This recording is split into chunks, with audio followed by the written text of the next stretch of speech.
My name is James Rowlands. In 2015, I teamed up with my friend Dan White to create the WNR podcast. Since then, we have been giving you everything that's happened on the WWE Network. Now, in 2018, not only are we live for the Big Four events and every NXT takeover, but we celebrate 20 years since the birth of the Attitude Era. Plus, every month we'll bring you 205 Live, collections, new content, W pay-per-views and latest news on the WWE Network. Until we've watched everything, we are with you, and we are the WNR.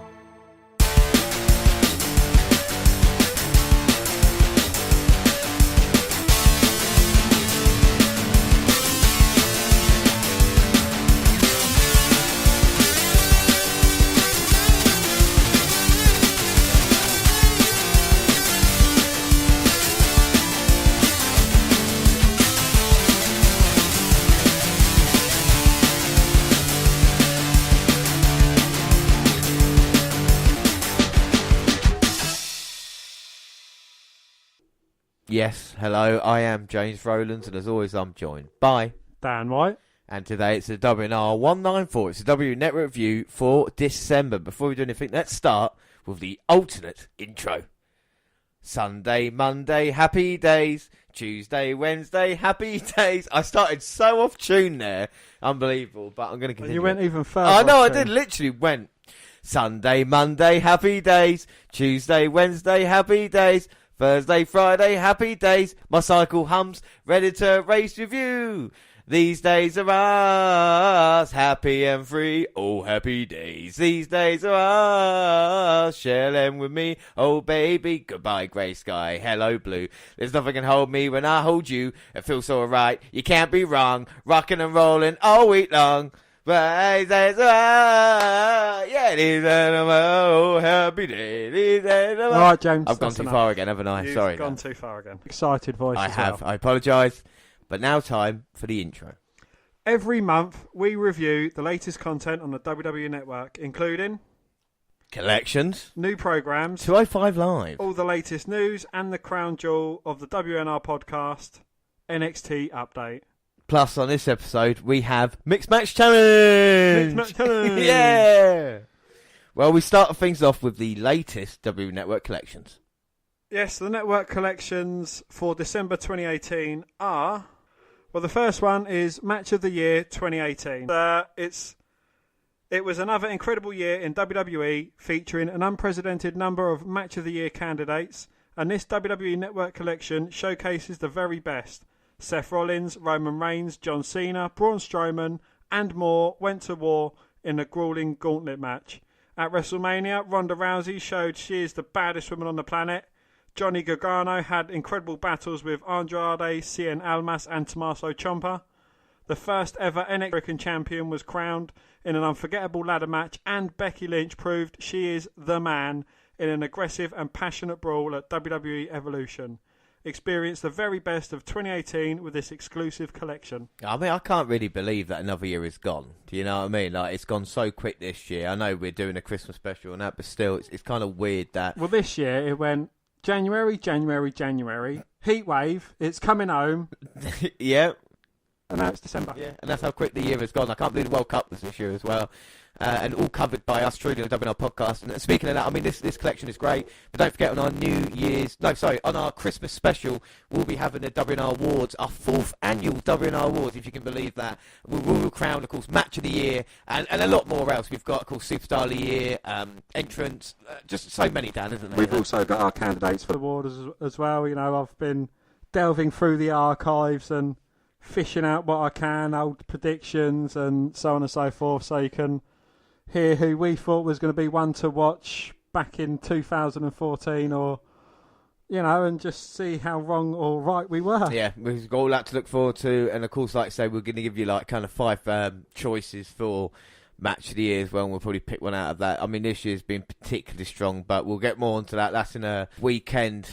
Will be our Christmas special on the Sunday. I'm hoping to get it out, so that'll be the 23rd. Before that, we'll have the WNR195, which of course will be TLC. But anyway, the next collection here is the NWO for Life The following announcement has been paid by the New World Order. WWE Network's newest collection features one of the most infamous forces in sports entertainment history. Relive the rise and fall of NWO as they set out to destroy WWE in the Monday Night War. Masterminded by Eric Bischoff and led by Hollywood Hogan, Scott Hall and Kevin Nash, the Squared Circle's most controversial group declared war, recruited exclusive members, and set the standards for future factions. Fully black spray paint to the controversial split that created the Wolfpack to the finger poke of doom, experienced some of NWO's most notorious moments. Survey says the collection is just too sweet.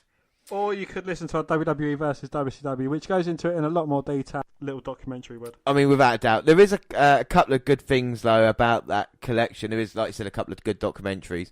One DVD that was released, NWO Revolution, which is worthwhile catching up. But they end the collection with the Finger Poke of Doom, which will be our first episode in the new year, WWE versus WCW wise. So this is where they classified the NWO as dead, even though it's not truly dead. And I think this is the only thing with the NWO gimmick, looking back on it, is they never had an end properly, did they? Never had like kind of Wolfpack versus NWO where one faction would get destroyed or leave. You know, it's kind of. They never had like the kind of invasion, or shall I say, Survivor Series kind of ending for the Clash. You know, winner takes all. Winner takes all. And the crazy thing about it, WCW has got that in Full Brawl with War Games. You know, it's two teams that can go against it, maybe even three teams. It's a perfect place for that to happen, and yet they just decided against it. And what we're finding now, looking back on it, is the corporation versus kind of Mankind, Austin, and you know those type of people is much more entertaining at this moment in time. And of course, we'll be that. Our next WCW paper will be Starrcade 1998 as well, which is going to be absolutely awesome. Like I said, there's a lot of things. We're going to concentrate on this episode today, but there's a lot of things happening. And the last collection this month, it is WWE Main Event, and now available on the network. Experience the beginnings of WWE Main Event with the first action-packed episodes of the series. Heart-pounding matches with your favourite superstars like The Shield, Sheamus, Natalya, The Miz, Naomi, The Usos, and many more superstars. Enjoy 10 unforgettable episodes with the new classic content collection.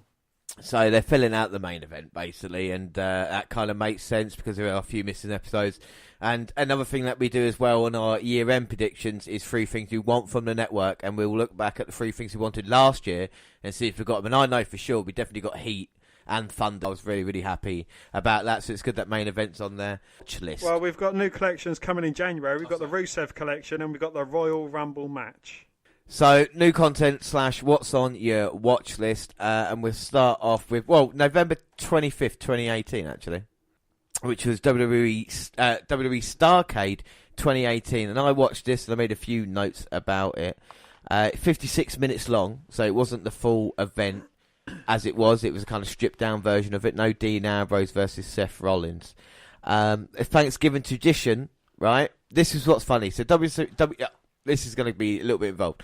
WWE announced this as a Thanksgiving tradition, which it used to be until Survivor Series 1987, when Vince McMahon decided to start that on Thanksgiving night and basically said to the pay-per-view cable companies as well, you either have Survivor Series and drop Starrcade, or we won't let you have WrestleMania. And of course, WrestleMania at the time was the biggest pay-per-view, so Starrcade then moved from November to December. So from 87 onwards, it was a December event, but now WWE can change history and of course call it a Thanksgiving tradition. We started off with Elias. WWE sucks with faces. I mean, they do really, don't they? How cool was Elias? And now all of a sudden he's just kind of like the same stupid baby face that we know on Monday Night Raw, you know? This is the first time, though, in 18 years that we've had a Starrcade event. Of course, last on Starrcade 2000, main evented by Scott Steiner versus Booker T for the world title, I do believe. Didn't we have a Starrcade last year? We did have a Starrcade last year, but they actually, because it's first televised Starrcade in 18 years. Thank you for because I would have got angry emails about that anyway. So the first televised Starrcade in 18 years. I mean, Elias can play the guitar. He called out Ric Flair, yeah, and Ric Flair was called old by Eric Bischoff, and that was 20 years ago. That's what we watched last week, and yet Flair comes out now. He does look old, but 36 years ago, Flair beat Harley Race in the main event of the very first Starrcade. It was called Flair Full of Gold. How many? 36 years ago? 36 years That's ago. my whole lifetime ago. 1983, yeah. Flair has been cleared to take bumps again. We've got that on the news stories coming up as well, yeah. Yeah, and also Ric Flair main evented. How many Starcades do you think he main evented? I'd say 7. 9 Starcades, which is weirdly enough the same number as Hogan did WrestleManias. I don't know the connection there, but it just seemed very similar, didn't it? And before anybody again emails in and says, well, WrestleMania 18, he didn't actually main event the pay-per-view, it was Jericho versus Triple H, everybody knows that. We got... So fuck you email. Yeah, exactly, yeah. He puts GPD over, Ric Flair does. How long has he got left? How long has Ric Flair got left? By the look of him, I'm not sure. Apparently he started drinking again as well. It was one of the other stories, as well as taking bumps, but we'll cover that in a little bit. Rick and GPD go to sing, but are interrupted by... Bobby Lashley. No, Nia Jax, Alicia Fox, and Tamina Snuka. Why, you ask? I don't know why. GPD starts saying starts the song. Jax then tries to sing. For someone who knocked out Becky Lynch a couple of weeks ago, or as we're watching this now, it made the character look a bit silly.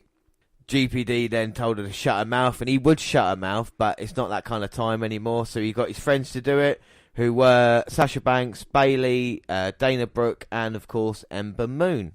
Not a bad match, 3 out of 5 for me. You saw Moon hitting the Eclipse Banks statement on Fox.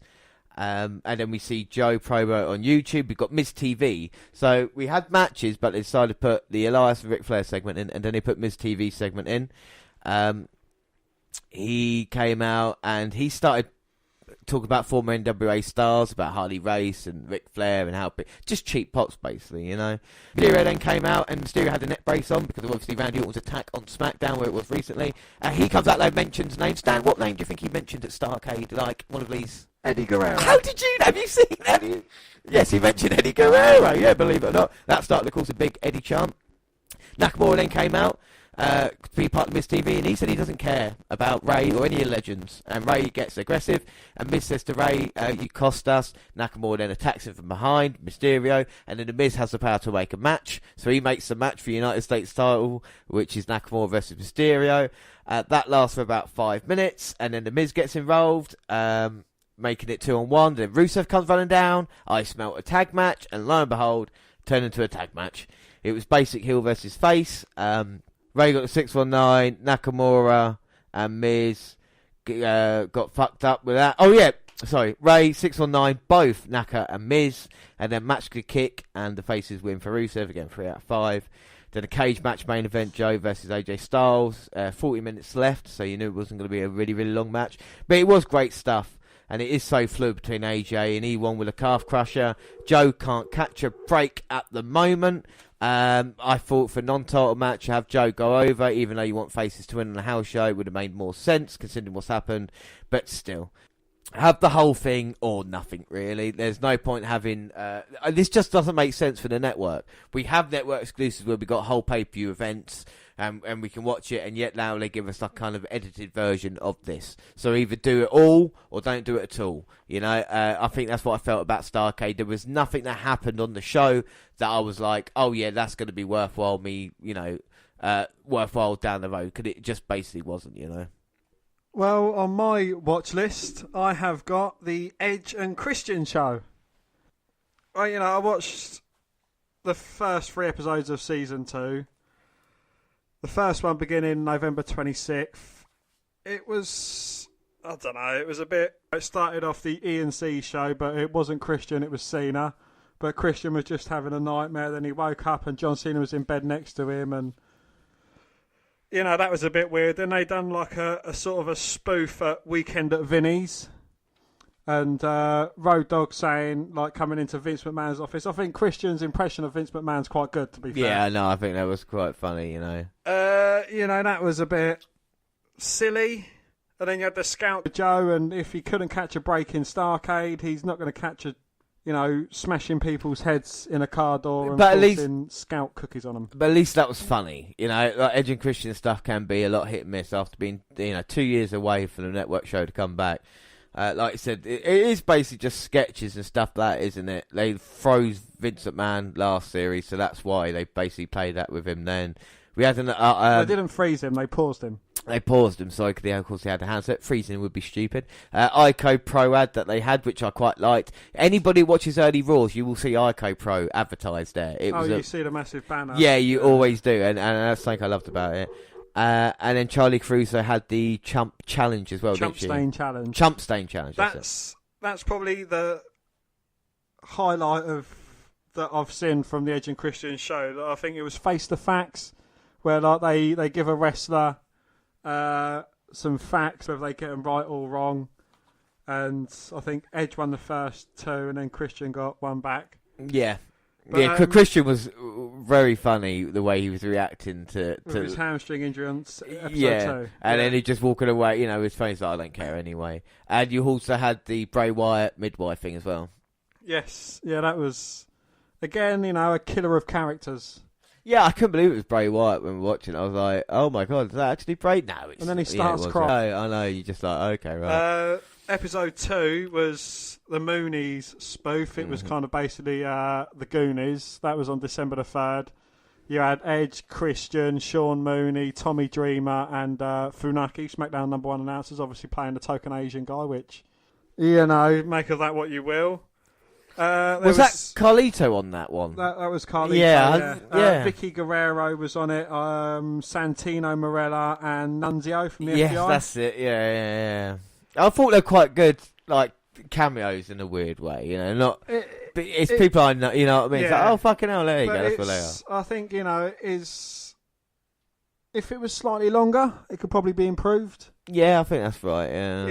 And then, it'd be to be continued. I'd like to see it all in one little spoof thing and then, have a few different clips. I know, that's not how things do. Anyway, cutting from this, let's cut to something else. Yeah, I know, that's what they try to fit kind of too much in, Yeah. And I feel like maybe Vince McMahon is watching it and go, you gotta have stuff about, farts and stuff there because it's funny, damn it, that's comedy, Yeah. And then they had the fake AJ Styles interview. Mm-hmm. That was, again, a weird segment. Well, you said you enjoyed it, but I wasn't. Oh, I don't think some people will get it. I think some people would just think AJ Styles there, and why do you need to put that in when the wrestlers are taking a piss out? You know what I mean? Like, it seemed a bit off with what the show is, if you know what I mean. Like, if you're going to use the wrestlers as a joke, then what's the point of doing that when AJ probably would have done that anyway, or cried on stuff like this. And then the last episode was well, no, you had the guest the figure. That was quite good. The guest figure. Agent Right. Christian How did you do on that? I went terrible. I did quite well actually. Yeah. No one was watching you. Yeah, no, honestly, I did. Yeah. The face painting with Goldust, I thought that was quite well. That was, Yeah, but Goldust is quite a funny dude, though. Isn't he? That's what I mean. He's a funny character, but overall, I thought that episode was quite shit. No, I thought episode 2 was the best of the 3 we've seen so far. And series 2, episode 3, December the 10th. That was the last one. I fucking hated this one. Well, they started off with a table for 4. It was kind of like a WW Champions thing. And they were saying, like, oh my God, I can't believe this guy is going to be here on the show. Won it on his first attempt, and it turned out it was David Arquette. Did you guess that? I kind of knew it was going to be someone like... I was trying to work out who has been champion. And but I mean, Arquette there, fair play. You know what I mean? He's getting a lot of airtime nowadays. Then you had the HBK...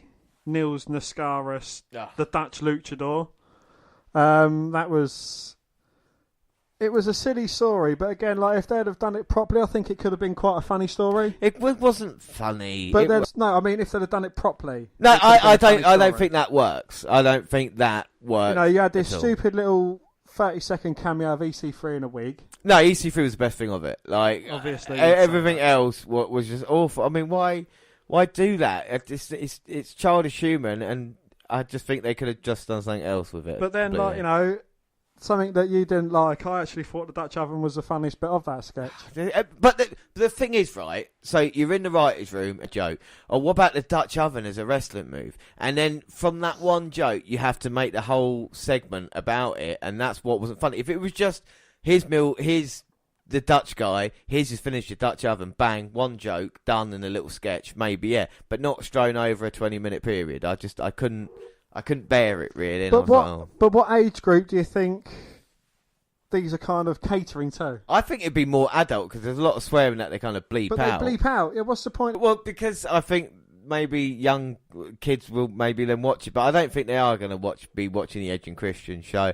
I think it'd be more people at our age who kind of want more references to when they were doing it. You know what I mean? We forgot Matt Hardy coming up on episode 4. You know, that's coming up. That's going to be quite interesting. Exactly, but we want to see interaction. I wouldn't mind seeing the Dudleys or something like that as well, or, you know, even Kurt Angle, because Kurt Angle with Edge and Christian always work well together as well. So, you also had the voice spoof, Elias. That was quite entertaining. You know, you had 4 wrestlers. I think Ty Dillinger was there. You had, Rusev playing Will I Am. Yeah, Rusev, Lana, Ty Dillinger, and whoever the other one was. It doesn't matter. No, it doesn't matter. But again, you know, it was quite entertaining. And then you also had the Champ Stain challenges, and that again was good. It was the beards.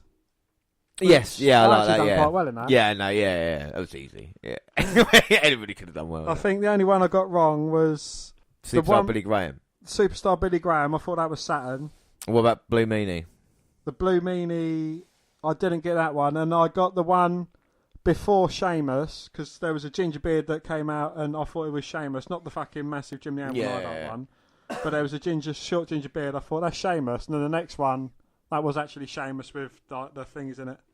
But yeah, again, you know, that is probably the most entertaining bit of it. I mean, they could have just done a show with that, about Edge challenging Christian, and that 20 minutes probably more entertaining than anything else. Oh, I love that, yeah. So, exactly. So, I mean, there's ways around it, but it has got a second series, and we'll watch the last 3 episodes and let you know how they're going on. Moving on to Hidden Gems. I've been watching a lot of Hidden Gems recently, just added. From July 9th, 1983, it's the Briscoe brothers, which of course is Jerry and Jack, going up against Jay Youngblood and, of course, Ricky Steamboat. Now, Ricky Steamboat, before he became a huge kind of star, was part of this tag team. And this tag team itself, both of these tag teams are really, really great. And it is a great match, really. Going back, it's only 20 minutes long. No commentary as well, which I found really soothing for some reason, because it's just a crowd and you can just really get into it. You're doing your own commentary over it. I was just watching. I was seeing them, you know, the way they wrestle and stuff, and just trying to get into it. And it did work, you know. Considering, like you say, this is 36 years ago or 35 years ago now. It's quite an impressive feat. It's a road to Starrcade, basically, back in the day. And we had that, and then the main event of the show was Ric Flair versus Harley Race, which was a solo commentary. And I mean, Ric Flair here is just kind of at his bumping best, and Harley Race is just so underrated as well. No one's ever seen Harley Race before. It's really worthwhile to go back and have a look and see these two. This is obviously before the first Starrcade event. Ric Flair did lose thanks to getting thrown over the top rope, which is proper OG style. But it led to the fact that Ric Flair did beat Harley Race at Starrcade, so it made sense. Another hidden gem, Dan? Yes, friend, and that was Dusty Rhodes joining forces with the Junkyard Dog to take on the duo of Ted DiBiase and Matt Bourne in tag team action in Houston. Yeah, and of course that's February 11th, 1983. And what's weird about that is Junkyard Dog and Dusty Rhodes probably 2 biggest kind of faces of that era around the time, especially in Texas. You know, Bill Watts loved using Junkyard Dog, and we all know about Dusty Rhodes. Ted DiBiase, obviously, we know, became the $1 Million Man, and Matt Bourne was the first Doink the Clown. So, match up to go and have a look. Doink and DiBiase against JYD and Dusty. But I'll tell you, right, again, no commentary, how over these guys were. Every move was kind of met with a boom, boom. The crowd was into every single step of it, and I thought that was quite good. We had superstar picks. We've talked about this because we picked out Dynamite Kid for our British special, but we had she's had a couple more. Another one was like TLC 2, and a couple of other good picks for Becky Lynch. Just go back and watch that. And another hidden gem as well. You had the Stairway to Hell, and that's barbed wire hanging high above the ring as the Dudley Boys face the Sandman, Tommy Dreamer, and Spike Dudley in a Stairway to Hell match. You basically had to climb the ladder and get the barbed wire to use it, inflict it on your opponent. But I really like the Dudleys at this time. Like I said, May 16th, 1998, they're so over his heels. Plus, you got Big Dick Dudley, sign guy, and of course, a Joe, stick it in a hurtener, Gertner, which his intros is one of the best. I mean, I just enjoyed that, let alone everything else. And then marquee matches as well to TLC 2010, Divas of Doom. First ever women's tag team tables match between Natalia and Beth Phoenix versus Lay Cool. which is weird seeing as Natalya this year is in a tables match against Ruby Riott at TLC. 8 years later. 8 years later. All right, so let's move on to the Mixed Match Challenge. Well, we've got some bonus points on the line. Way back before Season 2 even started, we both picked teams. I, of course, went for AJ Styles and Charlotte, who at the time I think they was both champs. Yes, they're both champions indeed. And I, of course, went for Bobby Lashley and Sasha Banks because, I mean, you want some real up-and-comers to get over here rather than the champions, didn't we? So... In my case, AJ Styles didn't quite make it to the end. AJ Styles was replaced. Oh, we're going to go into detail. Do not worry about that, Dan. So what we're going to do now, we won't watch every episode, but for the final TLC, let's see how the teams got on and watch the quarterfinals and semi-finals. So let's just catch everybody up on Season 2 of Mixed Match Challenge. The second series premiered on September 18th, 2018 on Facebook Watch. In the second season, teams will compete in a round-robin style tournament throughout the 14 30-minute 2-match episodes, and the finals take place at TLC. So, yeah, let's start off with the teams first. Well, anyway, the Raw teams are the Monster Eclipse, and that's Ember Moon and Braun Strowman / Kurt Hawkins, who replaced him. Country Dominance, Mickie James and Bobby Lashley, called replaced by Mickie James. B&B, which is Bayley and Balor, Balor was replaced by Apollo Crews. Mahalisha, which is Alicia Fox and Jinder Mahal. And Team Pause with a Z, which was Natalya and Kevin Owens, who was then replaced by Bobby Roode. And then SmackDown teams, you've got Team Oscar and Miz, which of course won the first series. Day One Glow, which was Naomi and Jimmy Uso. Ravish and Rusev Day, Lana and Rusev. Phenomenal / Extreme Flair, and that was Charlotte and AJ Styles, who was replaced by Jeff Hardy. And then the Fabulous Truth, which was Carmella and R-Truth. And like I said, the changes, Bobby Roode replaced Kevin Owens after Owens suffered an knee injury. Jeff Hardy replaced AJ Styles after Styles was unable to compete. Kurt Hawkins replaced Braun Strowman in the playoffs after Strowman suffered an elbow injury. And Apollo Crews replaced Finn Balor in the playoffs after Balor suffered an injury. Alright, so here we go. So we've got the bracket. So Moon and Strowman. How does this make any sense? Well, Moon and Strowman, it was basically Raw teams against SmackDown teams. So you had everyone played each other twice, basically like a home and away game. Moon and Strowman won all 4 of their matches. Yeah, James and Lash 3. 3. Lost 1, won 3. Bayley and Balor, they won 2 and lost 2. Fox and Mahal won 1, lost 3. Natalya / Owens / Roode won none and lost all 4 of their matches. And on SmackDown, Flair, Styles and Hardy won all 4 of their matches. Oscar and Miz won 3, lost 1. Naomi and Uso won 2, lost 2. Carmella and R-Truth won 1 and lost 3. And Lana and Rusev lost all 4. So can I just say that Fox and Mahal won 1, lost 3, and they're in the final. We don't know yet. I'm just saying between us. Yeah. And Carmella and R-Truth won 1 and lost 3, and they're in the final. Yeah, but anyway.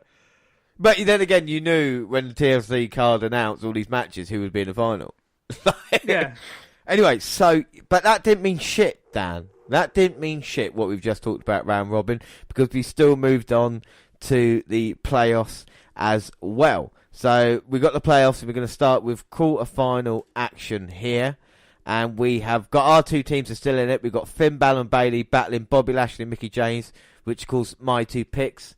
Sasha Banks was injured very early on in the Mixed Match Challenge, which is a damn shame. So we're going to see her in action here. And that'll be in our main event. But up first... Well, the first match is Mahalisha versus Kurt Hawkins and Ember Moon. So this will be an interesting... Who will be the first team through to the semi-finals? Well, if Kurt Hawkins is involved, it won't be his team. We don't know. Can he upset the odds here tonight? After 200-0, get the job done? Lana and Rusev. So the 2 teams that have been eliminated are Lana and Rusev and Natalya / Owens / Roode. Oh, right. So if you didn't win, so basically the bottom team of each overall standing. So it did mean something. It did mean a little something then, yeah.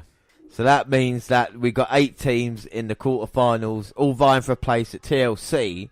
And, of course, the winner of that will be number 30 in the women's and men's Royal Rumble match. And not only that, they will get a paid vacation. So Ember Moon doesn't look too happy about Kurt Hawkins being a partner. I mean, she's gone from the dominant force, Braun Strowman, winning 4-0 of their matches, to Kurt Hawkins, who's not won a match in over 200 tries. But, I mean, look on the bright side.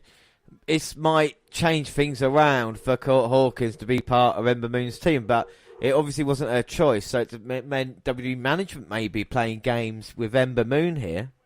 And I suppose I'm speaking on behalf of both of us. We found the first one, it was quite entertaining. It was a bit like a live match. Yeah. You know, they'd have a bit of interaction with the crowd, they'd have a laugh with their opponents, and it would be quite comical. Yeah, I mean, this is definitely more comedy-centric than we do see normally, but we'll see how they can get on. Of course, Jinder Mahal, former WWE champion. So, indeed, yes. Has Alicia Fox won a main title? I saw her win the WWE Divas title in London back in like 2013. Fucking hell. I know. She's been around WWE for 10 years. It's a very long time. And she's still part of here, crazy like a fox. And it's her and Ember Moon to start. I think they should bring back Hawkins and Ryder. Well, if they're doing nothing with each, you know what I mean? What's the point? It would just do something. You know, with them. they've got the losing streak, but I don't think that actually makes... No one cares about that. Well, Like, someone disregards him as a joke, and our face, the ultimate loser, Hawkins. all right, here's an idea then. And then he wins the title. Yeah, all right, here's an idea. And it goes undefeated. No, here's an idea for you, right? How about this? So, No, I don't care. no, this is going to be a good one for you. So, we get to this. Ember Moon starts eclipsing people left and right. They get through to the final, right? She wins it. Like, he does nothing to help her whatsoever. So, they're both in number 30. And you remember when Santina Morella nearly won the 2011 Royal Rumble, right? By people forgetting about him. So, Hawkins comes out at number 30, gets wiped out fucking at the entranceway. Left down to the final two in the ring. They both eliminate each other. You realise Hawkins actually won the Royal Rumble on the outside, even though he never really had anything to do. Goes to WrestleMania. The main event, he gets Brock Lesnar and beats Lesnar for the Universal title, eh? The pop that would get, not only for Brock Lesnar losing, but for Hawkins. But you feel they're not going to do anything with Hawkins until they start pronouncing it more. You know, they went for a bit of a phase of pronouncing it, and now it's gone quiet. Yeah. I think they might be building up the numbers or whatever. But I think, once they start talking about it again, that's when he's going to get his victory. Yeah, I know he's on Raw, but I've not seen him on Raw in quite a while. No. He's probably wrestling on Superstars or whatever it is, and live matches. Well, yeah, exactly. Just going out there and just losing all the time, isn't he? As the Singh brothers look on, and it's Mahal and Hawkins in there at the moment. I remember when Kurt Hawkins used to team up with Lance. No, was the name Vance Archer or something like that? Lance Archer. Hawkins now dodging Mahal. Nice leapfrog here, but a huge underdog, and he hits a dropkick, an offensive move Against a former champion. Well, and if he eliminates there we Jinder go. Mahal from the Rumble, so he can do that. If this was over the top rope elimination, he would be gone. Hawkins with a baseball slide. Oh, but Jinder Mahal moving out of the way. Oh my God! And the Singh brothers taken out. Super kick either way, but Mahal takes advantage there with a cheap shot. So entering number 30 in the Rumble, it's not really much of a big feat, is it? So 3 people are 1 of 30, Dan. Who are they? We're going from recent 2006. It was Triple H. 2016. 2016, sorry. 2016, it was Triple H. 2008, John Cena with his surprise return. And 2007 with The Undertaker, him and Shawn Michaels, the last two. Yeah, who can forget that? Because they were the first two the next year as well, weren't they? They was indeed, yes. Yeah. Oh my God, Mahal there. Just stomping away. Came down with a knee. Hawkins got his boot up. Mahal landed it. Comes running in now. Hawkins throws on the outside. Gives him some separation and a chance to make it to Ember Moon to get the tag. Ember Moon gets the hot tag now. Springboard off second. So springboard off the second rope. And now Moon super kick to the midsection. Can I guess that Kurt Hawkins gets a blind tag in and then gets pinned? We don't know. Alicia Fox might pull it out here. Ember Moon, Irish whip. Big back elbow. Is she going up top? No, she's looking for the tornado DDT. No, she's not. She's looking for the second rope suplex, but Fox blocking her. That was impressive then. 1, 2. Oh, Moon rolls through. Kick to the jaw. Goes for the cover, but Fox managing to kick out. Hawkins gets a tag. Eclipse time to Fox. Hawkins goes for the pin, but he can't cover Fox. He's not allowed. It's mixed match. Well, Hawkins nearly had a victory then. Moon going after the Singh brothers now. Oh, she hit a double eclipse on both the Singh brothers. Mahal now has got hold of Hawkins. Hits the Colossus. We've got to remember that move. That's what he beat Randy Orton with for the WWE title. 3. And he gets a victory here against Kurt Hawkins. Well, he wouldn't have beaten Bobby Roode for the WWE title because Bobby Roode's never gone for the title, has he? No. But is Bobby Roode a champion now? He's a tag. So he's a champion though, isn't he? Is Randy Orton a champion now? He's a multiple time champion. Is he a champion now? That's the question. No. So there we go then. And Bobby Roode is, yes? Yes. Oh, there we go. Shut your fucking mouth then. So Hawkins wins. Hawkins wins. Hawkins, Mahal and Fox go through. Dan, what are your thoughts on that match? I don't know. It wasn't as interactive as last year's Mixed Match Challenge. I don't know. It was just like a match that you'd see on Superstars or something like that. No, there was a little bit of humour in it with Hawkins trying to pin Fox and get a victory for the very first time. That lets saves Ember Moon a little bit, doesn't it? It makes Mahal look a bit more competitive. And it is what it is, isn't it? Like I said, it's a mixed match tag team. We've already had, like you said, 15 matches already, including the first season as well. I don't think it was too bad. We got our first people through to the semi-finals, which of course are Mahal and Fox. And now we look forward to my picks going through to the semi-finals now. Of course, I picked Lashley and Sasha Banks, and Sasha Banks got injured, so I had to settle for Mickie James. But still, I'm happy with country dominance. I think they might get the job done, but it will be quite against Bayley and Balor. Alright, so here we go. I get a bonus point if my team wins Mixed Match Challenge. All they got to do is get through Finn Balor and Bayley in the quarterfinals, and then get through a semi. And then we're there, basically. Who's my pick? You've gone AJ and Charlotte. Card subject to change would be the best title for Mixed Match Challenge this year. Indeed, yes. And James and Lashley, they've won 3 and lost 1 so far. Yeah. And the only one they lost was against Strowman and Moon, which was quite a competitive match as well. And look at Lashley taunting Balor and then tagging in Mickie James. Mickie James, former, 6-time women's champion? So she's done more than Bayley. And Lashley, of course, former ECW champion. Well, both these women, they got quite a good reception coming to England. You had, Oh, Mickie, you're so fine, and you had Hey, Bayley. So both women quite well liked. Mickie James, obviously, the veteran. But Banks and Bayley Bayley and Balor make quite a good team. We've seen them connecting quite well. They're even matching up in colour. Unlike Lashley and James. Oh, and Bayley getting distracted and James going right after. Go on, James. And Leo Rush at ringside cheering on his man, or his team at the moment. He's the hype boy. Hype boy? Good hype. Lashley. Mickie James just dominating at the moment.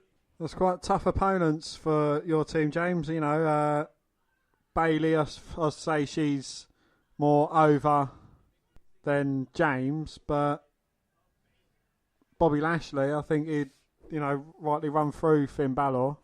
I think if it was Sasha Banks, I would be more confident than if it was Mickie James, but I still think James, like I said, got a lot to offer. But I think with Sasha Banks and Lashley, there could have been two, the dark horses of the competition could have gone through. And I think, it would have been a good matchup against someone like AJ Styles and Charlotte as well. I think we could have seen that. It's a bit of a shame due to take part, even though she is, of course, back from injury now. But, of course, Balor and Bayley are going to be a great team. We've seen them do very well last year. I mean, I could have gone for Oscar and Miz again, but I thought I'd change it up a little bit this year, Oh, Balor's in now. Oh, runs through the almighty Lashley. Now, forearms and kicks. Trying to hurt the big man, but he reverses. Ducks a close-on attempt from Lashley, hits a flying forearm, but Lashley still stays on his feet. Well, that was impressive, and Lashley easily picks up Balor in a gut wrench. Oh, with a backslide from Balor though, double foot stomp to the chest. And now looking straight at Leo Rush. And Balor's probably more close in size to Leo Rush than he is Bobby Lashley. But that won't stop the first ever Universal Champion. Irish whip to Lashley. Big man reverses. No, Balor didn't win it. The Demon won it. Balor jumps over. Lashley catches him. Now Balor in the corner. Lashley in. Balor to the outside. Oh, but Lashley catches Balor's kick and just elbows him in the head. And now Lashley can move for a big man. Knocks Balor to the outside, head first into the announce table. Leo Rush not getting involved, just looking on. And I tell you that Leo Rush is not a bad manager. He's definitely got something about him. The thing I like about managers, looks like they're telling the wrestler what to do as opposed to the other way around. Like Drake Maverick and the AOP, they're doing it, and then he's kind of saying, all right, yeah, I'll join in, or whatever it is. The former tag team champions, of course. Whereas with Leo Rush, you can see in his eyes, you know, it looks like it's giving Lashley a bit of confidence. I think it is quite a good pairing as well. It'd be good when Lashley, you know, Leo Rush is a guy someone can get their hands on as well, and he can bump around for him. So I think that'd be quite cool down the road. It's just, I think Lashley is a little bit bland, even though he does look so impressive. You know, like if you were to look at him, you go, "Oh my God, that's what a body that guy's got." But just saying, I think a little bit lacking in personality. You know, but you saw him more in Impact and that. What was different to him there than it was in WWE? Well, he was part of his greatest team or something like that. You know, that was kind of like a MMA style thing, and he I don't know, he just seemed like a dominant force there. You know, there was a few of them, so you know he didn't need to speak to represent himself in that kind of capacity, I suppose. But no, you know, he just did look unstoppable. Well, it's impressive by Balor at the moment. Can he hit the switchblade or sling blade? Swing blade. Hit the swing blade on the outside. Taking out Lashley. Came in to tag Bayley, and Mickey James showing experience. It's taken Bayley off the apron.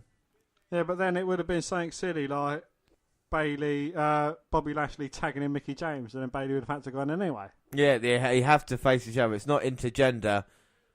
As Lashley might be looking for the Dominator here. Oh, rolls up Lashley. Oh, only getting a 2 count though. 2. And Lashley that come running in, maybe a spear. Oh, well, Balor moves out the way. Lashley hits the ring post. And now this is Balor's chance to get the tag to Bayley. Bayley's in. And James is on the apron. Bayley went under her legs. Did they say in comes Mickey James? And then took her off. She hit her head on the apron. Now, Irish whip to James in the corner. Comes running in. Oh, Bayley comes in with a jumping knee. Very impressive. And now she's looking up with one eye on Leo Rush. And that might be the difference here.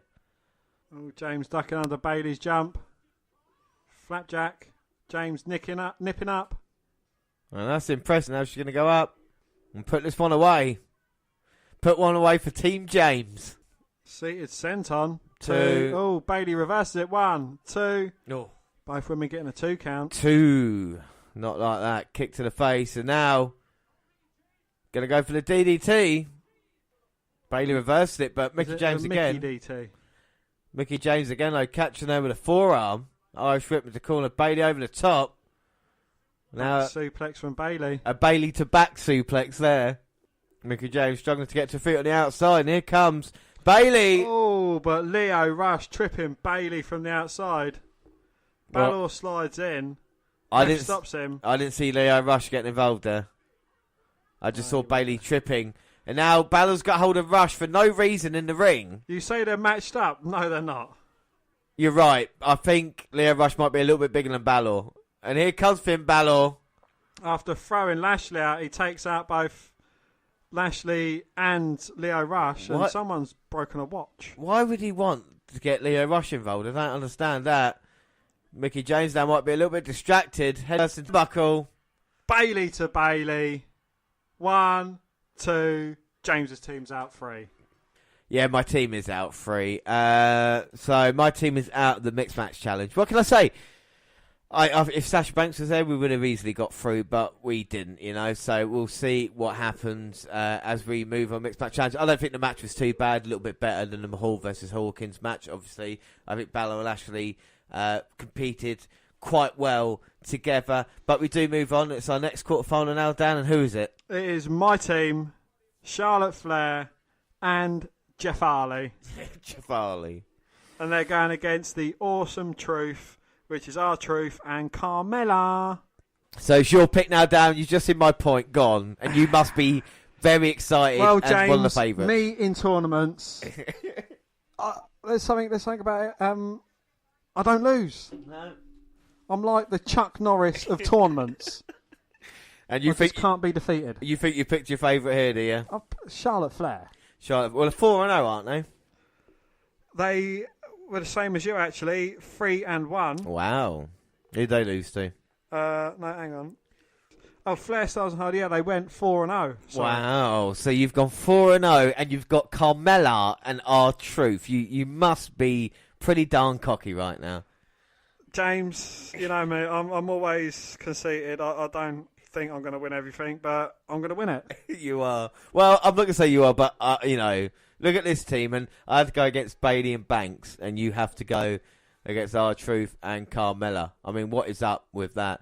It's December 4th, 2018. Of course, we're on to our next episode, Mixed Match Challenge. As we're seeing Carmella and, of course, R-Truth coming out here. And later on, we've got Day One Glow versus Team Oscar, which will be a cracking match. Of course, last year's winners. Well, they was last year's winners when Oscar, she was undefeated then, was she? Mm-hmm. So, that's What is Carmella and R-Truth's record? Carmella and R-Truth, they are 1-3. Ooh. So we've already beaten them once. This time should be elementary, dear Watson. Well, do you think Carmella and R-Truth matched up quite well? I think they have been. Yeah, they've been quite entertaining with their dance break. Yeah. That is quite over. I know, and they seem to mesh quite well. It's just weird. I never thought it would actually work. Carmella was beating Charlotte and Oscar early on this year. Now, teaming up with R-Truth. Is it a demotion? I don't know. They're getting a bit of airtime as well. Indeed, yes. And, who can forget when The Miz used to team with R-Truth, and they was the Awesome Truth, and they used to have the little rap as they come down to the ring. Yeah, and they faced The Rock and John Cena at Survivor Series. So, the hope is still there for these two. R-Truth's been around for what seems like donkey's years now. Do you think R-Truth and Carmella will have a dance break during their match tonight? 91% say yes. 9% say not going to happen. Well, you talk about the comedy aspect of last season's Mixed Match Challenge, and I think that's what R-Truth and Carmella have definitely brought to this season. They have been the most entertaining couple, maybe, I would say. But do you think AJ Styles missing this one out is bad, or do you think Jeff Hardy is a suitable replacement, Dan? I think he's a good replacement. He's obviously going to beat R-Truth, or the Queen, Charlotte Flair, is obviously going to pin Carmella. But yeah, I know, but I'm saying if, you take out... But they have still got Charlotte there, like you're saying. Jeff Hardy is a suitable replacement.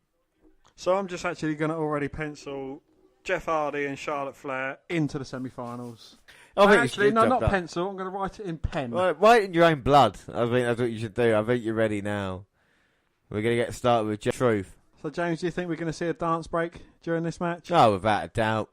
I wouldn't be surprised if Jeff and Charlotte joined in on the action as well. So R-Truth showing that he can still wrestle. Oh, he's still in very good shape. He doesn't age today. I mean, he must be at least 45. He must be at least 62. And Jeff Hardy's dancing opposite R-Truth, so he's got the moves as well. Well, he wants to delete. And Carmella tags herself in, and she has beaten Charlotte this year. Even though this Charlotte is a little bit different to the one that she did face.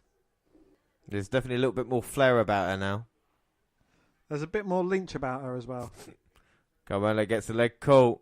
Charlotte looking for a chop, but Carmella screaming and ducking her head. Oh! And then Flair catching her anyway. I think, it probably suits her a little bit better. More near her natural colour, isn't it? As Carmella, after those chops now, swinging round Charlotte Flair. Moonwalking. Carmella. Moonwalking, trash talking, but Charlotte takes her down. Looking for the figure eight. Oh, but Carmella rolling to the outside. Oh, and Jeff Hardy taking out R-Truth. Flair and Hardy going to go flying. Oh, they baseball slide out. Truth and Carmella in. Dance break. You know what time it is? There's a dance break here. James, you don't need to dance as well. James, sit down. I can do the floss. Stop Look, dancing. I'm flossing. Only 7 seconds, and Charlotte attacks Carmella from behind. She should have done it while she was dancing. You need at least a minute to recover from a dance break. Come on now.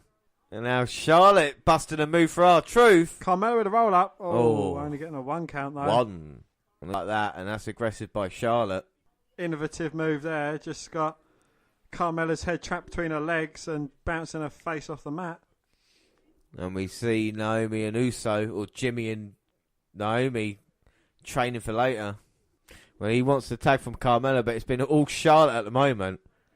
There's Flair just throwing her around with her legs, nipping up. Come on, Charlotte. Finish this now. And she's put in a position, maybe, to be going up. Charlotte is just taking it easy at the moment. Oh, Carmella's up. Charlotte kicks her back down again, though. Oh, now jumps up head scissors and takes down Charlotte. It gives Carmella a chance to get to R-Truth. Tag Jeff Hardy back in. And they both get the tag, and now here comes R-Truth. Running through Hardy. Nice scissors. Oh, nice split and then leg scissors. R-Truth might look like he hurt himself a little bit there, but he's recovered, I think. Comes in with a splash. And Jeff's had not a lot of offense in this match, has he? But, oh! Bicycle kick. Goes for the cover. Oh, Charlotte in with a Flair. And Carmella comes in, tries to get Charlotte from behind, but Charlotte's not having it. And Jeff takes down R-Truth. Going up. This could be it. Jeff looking for the Swanton Bomb. But Carmella laying on top of R-Truth. And will Jeff do it? Will he come down on Carmella? Shrug. Oh no, Charlotte pulling Carmella out. Oh, but R-Truth moves out of the way. Misses a Swanton, does Jeff. No. 2, 3. No. Sometimes you losing is better than me winning, Dan. You know that? Carmella and R-Truth have knocked out Charlotte and Hardy. Dan, you're out of the Mixed Match Challenge, mate. I thought you were going to win this one. Tell me your thoughts. It's probably been the most entertaining style of match that you've seen, more crowd participation in. I don't agree with the result. Yeah, it was. I think it was the best match we've watched so far. And of course, the best result. Shocking that Charlotte Jeff, after someone had proclaimed that they were definitely getting through. I mean, you're going to have to throw that page where you wrote down in pen, just get rid of that. Yep, there you go. Throw that away. You don't need that anymore. It's an embarrassment, Dan, for you. And talking of embarrassments, the Miz and Oscar have just hang come on a minute. out. Let me just wrap this up nicely, our last match, because I had to do it for Lashley and James. So it's only fair, isn't it? Yeah, we look back on it, and of course, you chose wrong, as you did. But don't worry about that. We'll look towards the rest of the year, and of course, talk about bonus predictions. We'll be doing the year-end predictions as well on the New Year's Eve episode. And I don't think it was a bad match to continue the quarterfinals. We've got 2 teams through and 2 teams left now. Is that right? No. We've got 1 team left. 2 teams left. 3 teams through. So we've got 3. What 3 teams? We've got Jinder Mahal and Alicia Fox, Apollo Crews and Bayley, who's replacing the injured Finn Balor, who beat your team. Yeah.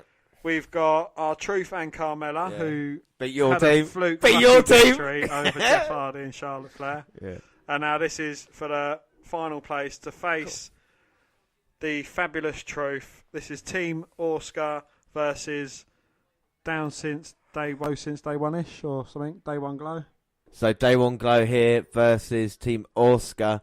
And you've got to imagine that Miz and Oscar are favourites, seeing as how well they did in the first season. Could they do it again and win Mixed Match Challenge? I mean, Oscar and Miz coming out at number 30 kind of makes a little bit more sense, doesn't it, storyline-wise, than it does anything else we've really seen.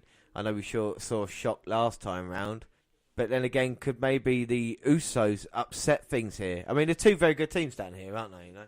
They are, yes. Well, you've got the former champion Naomi going against former 4-time tag champ Jimmy Uso. And of course, the Miz. Yeah, and the amazing Oscar. Well, you can list the Miz accomplishments if you want. Like we say, former WWE champion, Intercontinental champion, United States. Yeah, but is he champion now? Tag team. But is he champion now, though? No, but you know who is. You know who is though, don't you? Yeah, but is the Miz? We're not talking about anyone else. You're talking about Bobby Roode as a champion. Is the Miz champion now, though? Is he now, though? He is co-winner No, of the Shane won that. WWE World Cup. The Miz is just being an idiot. No, well, he's not, is he, Dan? He is the though. co-winner, though, isn't he? It was him idiot, through. Shane McMahon only wrestled one match. The Miz wrestled the rest of them. So Shane technically, McMahon won the match that counted. well, I'm just saying. Look. The one thing I don't like. There's one thing worse than as a bad winner is a bad loser, Dan. But is the Miz, and that's a what you're champion doing right though? now. Is Look, the Bobby Roode is, but Randy Orton isn't, and Dean Ambrose isn't, and none of your other favourites are. Has Bobby Roode got a match at Is the Bobby next Roode a pay-per-view being champion, though? Is Bobby Roode a champion, though? That's not what I'm but asking. But is he a champion? The question I asked you is Bobby Roode a champion? I've asked the question first. The Miz is a former WWE champion, Money in the Bank How many winner. times WWE champion? It doesn't matter. How long did he hold it for? Oh, do you know who cashed in against the Miz? He cashed in against Randy Orton, you know that. So has the Miz won it since then, though? We've seen in the Randy Mixed Orton Match won it Challenge, since then? Yes, everybody, today. We've seen in the Mixed Match Challenge, we've seen the Miz, who beat Randy Orton for a WWE title. We've seen Jinder Mahal, who beat Randy Orton for a WWE Championship. I'm sure Finn Balor down the road is going to beat Randy Orton at some point as well. He's going to beat Drew McIntyre, though, at TLC. No, he will not be. He Well, will. TLC will be our next podcast, and you can rest assured that Drew McIntyre is going over on Balor. That's not a He prediction. won't beat the Demon. That's not a prediction. He won't That's a beat the spoiler. Demon. So you're saying quite now that you think it's going to be the Demon. Well, you've already been knocked out of the Mixed Match Challenge today. So it's your last pay How per many view. tournaments have you won, James? You're used to losing tournaments. I'm not. This is something new to me. So that's why you're so pissed off, Lynn. This is something new to me. Yeah, all right. So that's what you're doing. But I've got just as far as you, so that's a bit of a consolation prize. Well, I should say the match has started as Uso and Miz have been going back and forth in quite a good encounter early going. Yeah, well, Naomi and Asuka started off. Both women used the hip check. But obviously Naomi's got a bit more padding in her hip check. She's got a bit of Mandy Rose at the moment on Twitter, hasn't she? Yeah, the match got cancelled on SmackDown, didn't it, between the two? It was meant to be a Mandy Rose versus Naomi match. Never took place, but part to Miz, who made an impromptu match during Miz TV. So the Miz thinks he can make matches now. I mean, we saw him make one in Starrcade. Mm-hmm. I think he should go to be general manager and just not wrestle anymore. No, I think he can do both. I think he can be the first WWE Champion General Manager of Raw and SmackDown. I really do think The Miz has got it all. The fans love him. The only chance he's got of holding the title being general manager is if he done what fucking Baron Corbin done and hit someone over the head with it. I think you discredit The Miz. I think The Miz will be WWE Champion again, and I think sooner than you think as well. I would make that prediction right now. Are you going to put it on your... I'll put it on my year-end prediction. Yeah, you can copy me like you always do, and you get a point as well, eh? What about that? I don't need really to copy do that. you, James. I'm 10 points ahead in predictions. I don't count the points. I just take each day as it comes, mate. I don't... don't look I towards take that. each point as it comes. I take each. No, what I do, I take each year as it comes. You see, so I've won 2 years, right? And Dan, how many years you won? 1 year you've won. I've won 1 year You've so won 1 far, year so and far. I'm pretty much winning this year. I've got this year in the back. He's got it in the back. Look, right, okay, everybody listening now, we will say this before we do the New Year's Eve special. Much like Jeff Hardy and Charlotte, Dan has predicted that is in the bank right now. If there are points on the line for year-end predictions, he James, is confident. If I don't win this year's predictions, I'll give you 5 points to start next year off. No, That's on tape. Right, you've heard it here. As The Miz has taken over on Jimmy Uso, Dan has sold his soul I've taken over on James. to the WNR podcast. What a huge mistake that might be. Sonny Uso getting up, and The Miz in serious trouble. Go for the right hand. Uso drops it. Back drop, but Miz beautifully lands on his feet, just so athletic, and then DDT. I just get impressed. I just love watching Miz matches. He's like Pete Dunne for me. Just Miz so match entertaining. challenge. It is. It's so entertaining. It really is. The Miz. The awesome one. Are you telling me that you're putting The Miz in the same bracket as Pete? You're right. Pete Dunne maybe hasn't got the personality of The Miz, but what I will say is that he's a great worker. You shouldn't discredit Pete Dunne, Dan. Look at the fucking boots that fucking moron is wearing. Bedazzled fucking boots, James. Look at them. I love them. Him and Oscar look like a great team. And The Miz saying no, he wants to beat up on Jimmy Uso. Oh my God, The Miz saying he don't trust you anymore. You lost for us. They'll have an argument. Oscar's arguing in Japanese. Miz is arguing in moron, I think that language is. So it means the Miz can understand Japanese. Can you understand Japanese, Dan? Domo arigato gozaimasu. Okay, that was maybe a bad point to make because I know you know Japanese. Fuji kamikaze Yokozuna. Number one announcer. I forgot that you knew Japanese. My apologies. And Uso now looking for the tag for Naomi. Miz has got the hair, which is legal in mixed match challenge. Oh, but he catches the foot of Jimmy Uso straight to the jaw. And Oscar gagging for a tag. And so's Naomi. And here comes the glow.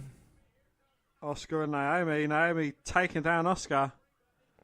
I mean, Naomi knows what it takes to be champion of things. Oscar won the NXT Women's Champion. Naomi, Women's Champion. What was the records for each team? The records for each team are as follows. Is Naomi and Uso 2-2. Oscar and Miz 3-1. Oh, so interesting stuff we come here. And Naomi and Oscar, very good wrestling. That was cool then. Good bit of chain wrestling between exactly. the two. Oscar went for the hip attack. Naomi got the knees up and then floating through it. That was a pop-up knee by Oscar. She runs into a 4-man line by Naomi. Oh, springboard insecurity. 1, 2. Oh, but the Miz putting his hands on a woman. And the Miz showing how important, how great a team member he is. How much he needs to enter the Royal Rumble at number 30 because he has no chance of winning any Royal Rumbles anyway. Oh, he's just been baseball slid into the barricade by Jimmy. Oscar's taken out Jimmy and Naomi's taken out Oscar. 1, 2. Oh no, Oscar managed to get a shoulder up, turns the pin around. Oh.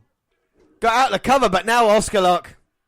And this is a move still, if you get caught in it, you're out. We're tapping out. Yeah. Sorry, that reminded me of the old Oscar a little bit then, because the old Oscar, if you got caught in the Oscar lock, which you have done, I still think the Oscar lock is one of the most dangerous moves in WWE. I just don't think she uses it enough, but she picks up the victory here.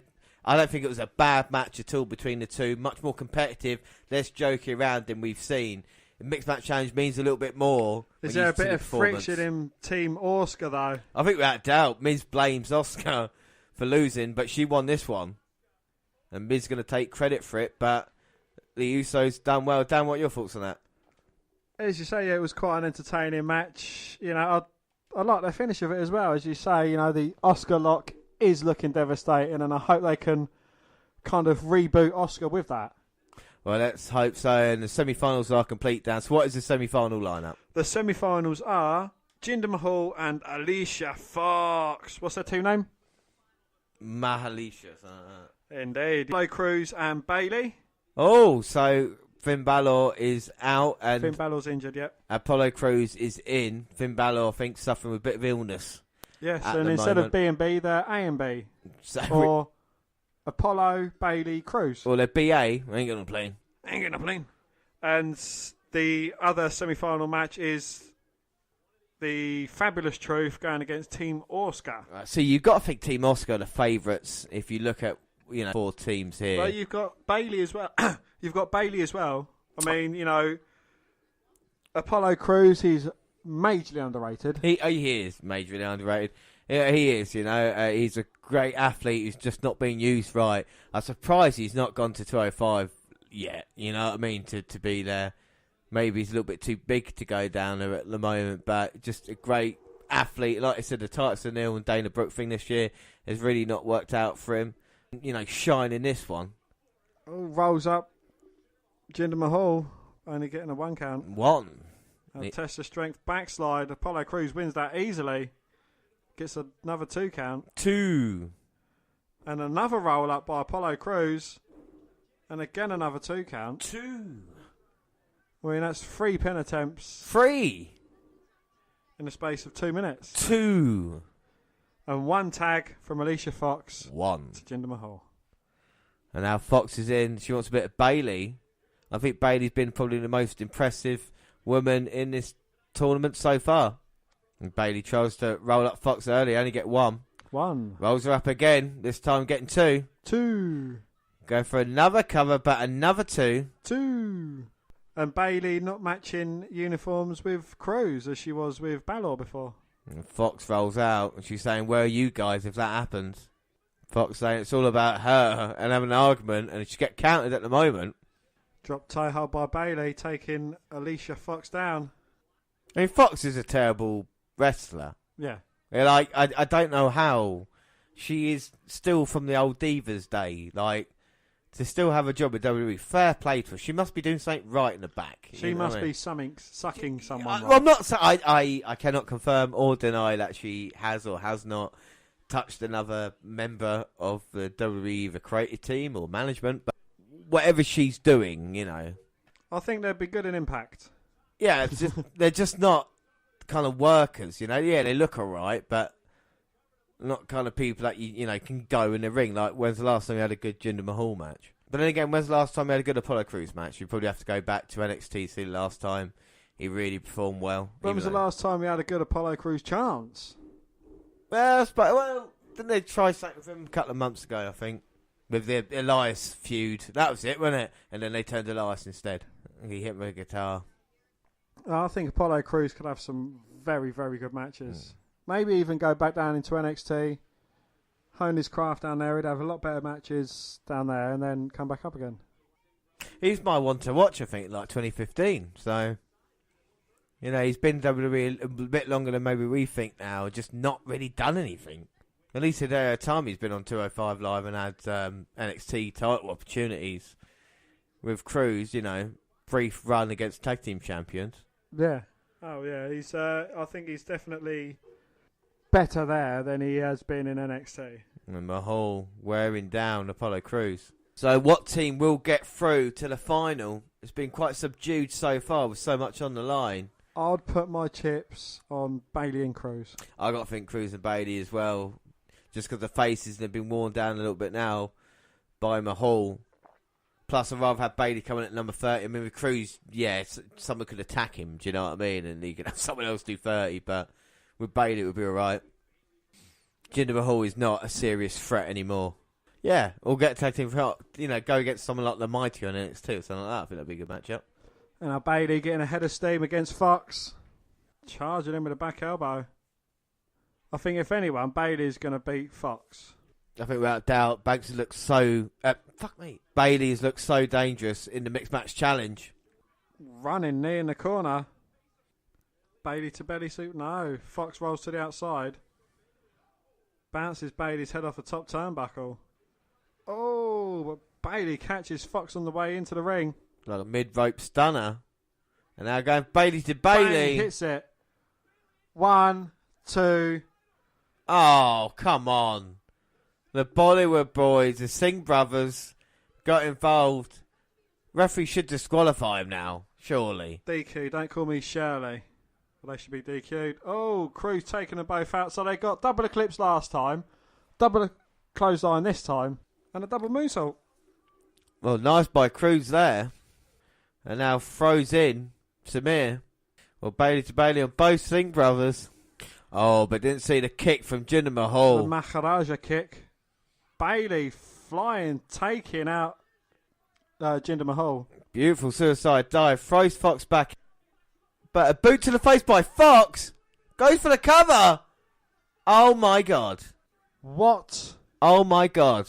A boot to the face put Bayley down. Well, Bayley has been beaten by Fox. By a boot to the face. By Fox and Hall. I honestly can't believe it. Dan, what are your thoughts on that match? What the fuck? Yeah, it wasn't a bad match, was it? I mean, it did lull in a few places with just the kind of sort of sleepers of Jinder Mahal, and Jinder Mahal don't really have any good matches. I mean, Crews just shows what he is all about there, kind of double moonsault. Bayley Sue looks strong. Bayley to Bayley and the Singh brothers, and also kind of just the kind of way she has been in the tournament. It was a massive surprise with Fox getting the victory. But I suppose it makes sense because, you know, Fox and Mahal need something to do, and, you know, maybe Balor... Crews and Bayley need something to do. They're not doing anything at TLC. Yeah, but Bayley... But if Balor is fit, then Balor would have to be in the match as well, and he's scheduled to lose to Drew McIntyre, isn't he? So what they're going to do when that comes to that, it's going to be done. So I suppose, it's a bit of a shock, but we've seen a few shocks. Let's not forget your team got knocked out last week, and that is who we're going to see next, the Fabulous Truth, going up against Team Oscar for a chance in the final. And I don't think it's going to be a dance break in this one. Miz and Oscar will not sit idly by. Oscar saying she's got it. Can she make Carmella pay for the loss sustained at her hands? Not once, but twice. That's what's going to happen. Oscar's going to go beat Carmella and Ellsworth's going to show up again. Well, I have noticed there are a few young girls in the audience, so Ellsworth might turn up. You never know. Enzo might be hiding in the audience as well, ready to hijack at any moment's notice. Indeed, yes. And oh no, R-Truth trying to roll up the Miz. Oh. Come on, not like that. R-Truth's got a hold of the Miz, but not for long. He's lulling him into a full sense of security. Here he comes now. Leapfrog. Beautiful. Goes for the right hand, but Truth holds on to the top rope. Now he's... and just mocking the Miz by dancing. Getting jiggy with it. Won't put the Miz off, though. Like I said, former tag team partners are Truth and the Miz. Miz TV's of Truth TV. Truth TV's back. No, come off it. Don't be that person. Don't be that person. Oh, Miz TV's better because Truth just dabbed. Oh, my God. He did the splits there as well. And he's going to school on the Miz at the moment. Close on him at the top, and he might have to tag in Oscar. Wait a minute. Here comes Carmella. Well, it's time. Dance break. Oh, my goodness. What a mockery this is. Are they going to try and get Oscar into dance break? No. No, Oscar doesn't dance break. She just breaks people's arms. And now she's dancing, and Miz cannot believe it. Come on now. Get your head in the game, and Miz thrown in. Oh, well, R-Truth putting Miz back into the game. And R-Truth with a punch in the corner, but the Miz sustained that and managed to hit a boot, and he's taken over in this match now, and he's not happy with Oscar. She's got to be more serious if she wants to win titles and championships and accomplishments here. So Miz now got the sleeper in R-Truth, and R-Truth desperate to get to his corner. Of course, this is a huge opportunity for either team being the final at TLC, even though Oscar's got a huge match at TLC. Oscar's going to have two matches at TLC if she wins this one. Well, the old Oscar could do it, though, I was going to say. Oh, the old Oscar could have every single match at TLC and win them all. This Oscar, she'll probably get pinned by Carmella. That's what I'm worried about. And the Miz boot to the face, and R-Truth kicking out at 2. Miz just wearing her down now, jacking with Mike Chioda. Senior official Mike Chioda, James. So he's senior now. I mean, he has been doing it for my whole life. He's been with the WWE. My whole life. Yeah. And Mike calling his spots there, and R-Truth catching a punch. Miz missing there. R-Truth back suplex. Miz lands on his feet. Plants Truth with DDT. That's it, 2. Oh, Carmella with the breakup. Oh, and the Miz cannot believe it. And now, look at the Miz. That is beautiful there, the moonwalk by him. Well, Carmella didn't like that. She's vomiting. Yeah, but she's got a big cast, so there we go. Yes, and he is big. And the Miz is with Maurice, so there you have it with the partners. So Carmella really shouldn't say anything. And now look at this, made famous, of course, by the Miz. Daniel Bryan. By the Miz. Daniel Bryan. This the It Kicks. No one does it better. It's the Fickle Kicks by Daniel Bryan. Getting in Carmella's face and kicking R-Truth's head off. Oh, R-Truth ducks it, rolls up the Miz. 2. Oh, only getting a 2 count. 2. And a beautiful clothesline there by the Miz, stopping R-Truth. Running drop kick to Truth in the corner, doing a Daniel Bryan drop kicks now. Just not as gracefully. Oh, come off it. The Miz is brilliantly doing that. Huge impact there on R-Truth, nearly breaking the man, and now comes running in. Oh, and R-Truth takes the Miz's head off with a big clothesline. Oh, Carmella wants him, but yeah, she has to meet Oscar. Well, Oscar doesn't really need to win the Royal Rumble. Look what he done for her earlier this year. Be better off not winning it. Here comes Oscar and Carmella. Oh, Carmella getting the better of Oscar, taking her down twice. Sends her into the boot. And now in the corner, but Oscar moves out of the way. Oh, Carmella getting trapped on the bottom turnbuckle. Oscar just lifting Carmella up. Oscar puts her down, but not for long. And a pop-up knee. Nearly knocks Carmella out. Here comes Oscar. Running kick. That's it. It's over. One, two. Oh. Mella managing to kick out. Oh. Just that last second. Beautiful knee to the face of Carmella. Jawbreaker. Miz gets the tag in. Straight to R-Truth, who catches the Miz and delivers a big right hand. Bim. R-Truth, 2. Oh. But Oscar coming to save it. Well, thank goodness for that. Carmella sending Oscar into the top turnbuckle. And Carmella's tuning up the band. She got Miz in her sights, though. Well, that would definitely be a mistake. And the Miz just pulled Oscar into the sweet Carmella music. And now Miz rolling up R-Truth. 1, 2, 3. Oh! Truth kicks out. Oh. Gets a super kick from Carmella. Truth with a scissor kick. 1, 2. Oh! How close was that then? Very close. And the Miz brutal, using the women as a shield. He should be a man. Oh, Miz low bridges R-Truth. Eyes with the Miz. The man who threw her in front of a kick. And they're both disagreeing with each other. And Miz just saying, come on, let's just get through this match. The Miz saying it wasn't him. Oscar's gonna kill you. And Miz apologising. Come on, Oscar. No, the Miz saying it wasn't him. Oscar saying she saw it. He's saying he's sorry now. Yeah, of course he's sorry. He's face to face with Oscar. Let's team up with friends. You go Carmella. I'll get Truth. We're fine. Everything's fine. Oh, no. Yes, Oscar. Pow. Oh, my God. Oscar is beating the crap out of the Miz. Yes, she is. Miz is getting beaten up by a girl, James. Oh, my God. What do you mean a girl? That's Oscar. Let's not forget about that. I'm prettier. Go for the cover. 1, 2, 3. Oh! Oscar eliminates the Miz for Mixed Match Challenge. R-Truth picks up the pieces, wins. Carmella and R-Truth go to face Jinder Mahal and Alicia Fox in the final. I mean, what an instant classic that will be. But back to this match, James. What did you think of this match? I didn't mind it. I thought it was going to be a little bit silly with R-Truth and Carmella involved. But I think the near falls towards the end actually made up for it, and I think it was quite a good match. One of the better ones that we've seen on the Mixed Match Challenge. I think the interaction between Miz is good, and it made Oscar look like the old Oscar. The old Oscar would kill anybody. That combination to the Miz is what she's all about, and I bet it hurt the Miz. And if that Oscar shows up at TLC, I no doubt she will walk out as women's champion. But also at TLC, like I said, R-Truth and Carmella going up against Jinder Mahal, Alicia Fox. It isn't the teams that I thought would get it through to the final.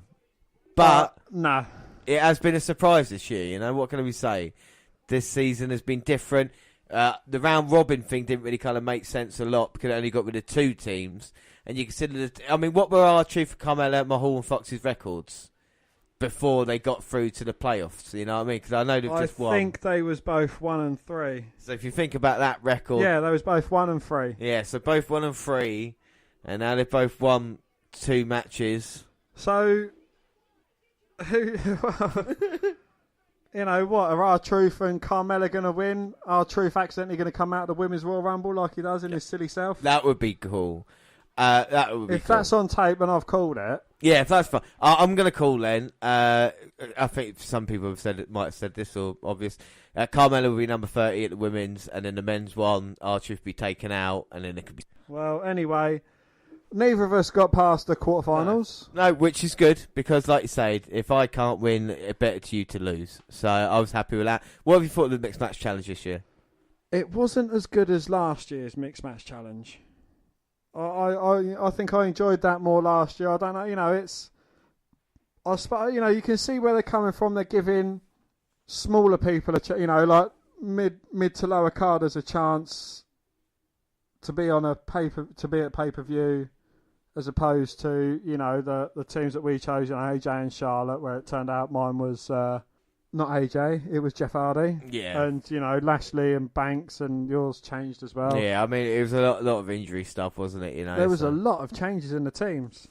And that didn't really make sense, and just because the amount of matches that they had, if the players were just, then it would have made a lot more sense, as opposed to what it has been. But, Facebook wants its series. I'm sure there'll be a Mixed Match Challenge 3 starting in the new year as well. I don't think it was too bad for Saints to watch, but I think with this amount of content, I think this is why we haven't had a fully focused Mixed Match Challenge podcast, because if you think about it, none of it mattered up until the quarterfinal stage. No. So I think that's the thing about it. That's a lot of time spent elsewhere. Even though I do like the half-hour episodes, obviously you got the 15-minute kind of pre-show beforehand as well. I think that's quite cool to have that in a kind of condensed form. But yeah, Mixed Match Challenge. We will see the final at TLC. Like I say, that will be our next podcast as well. But we do move on now, and it is 205 Live.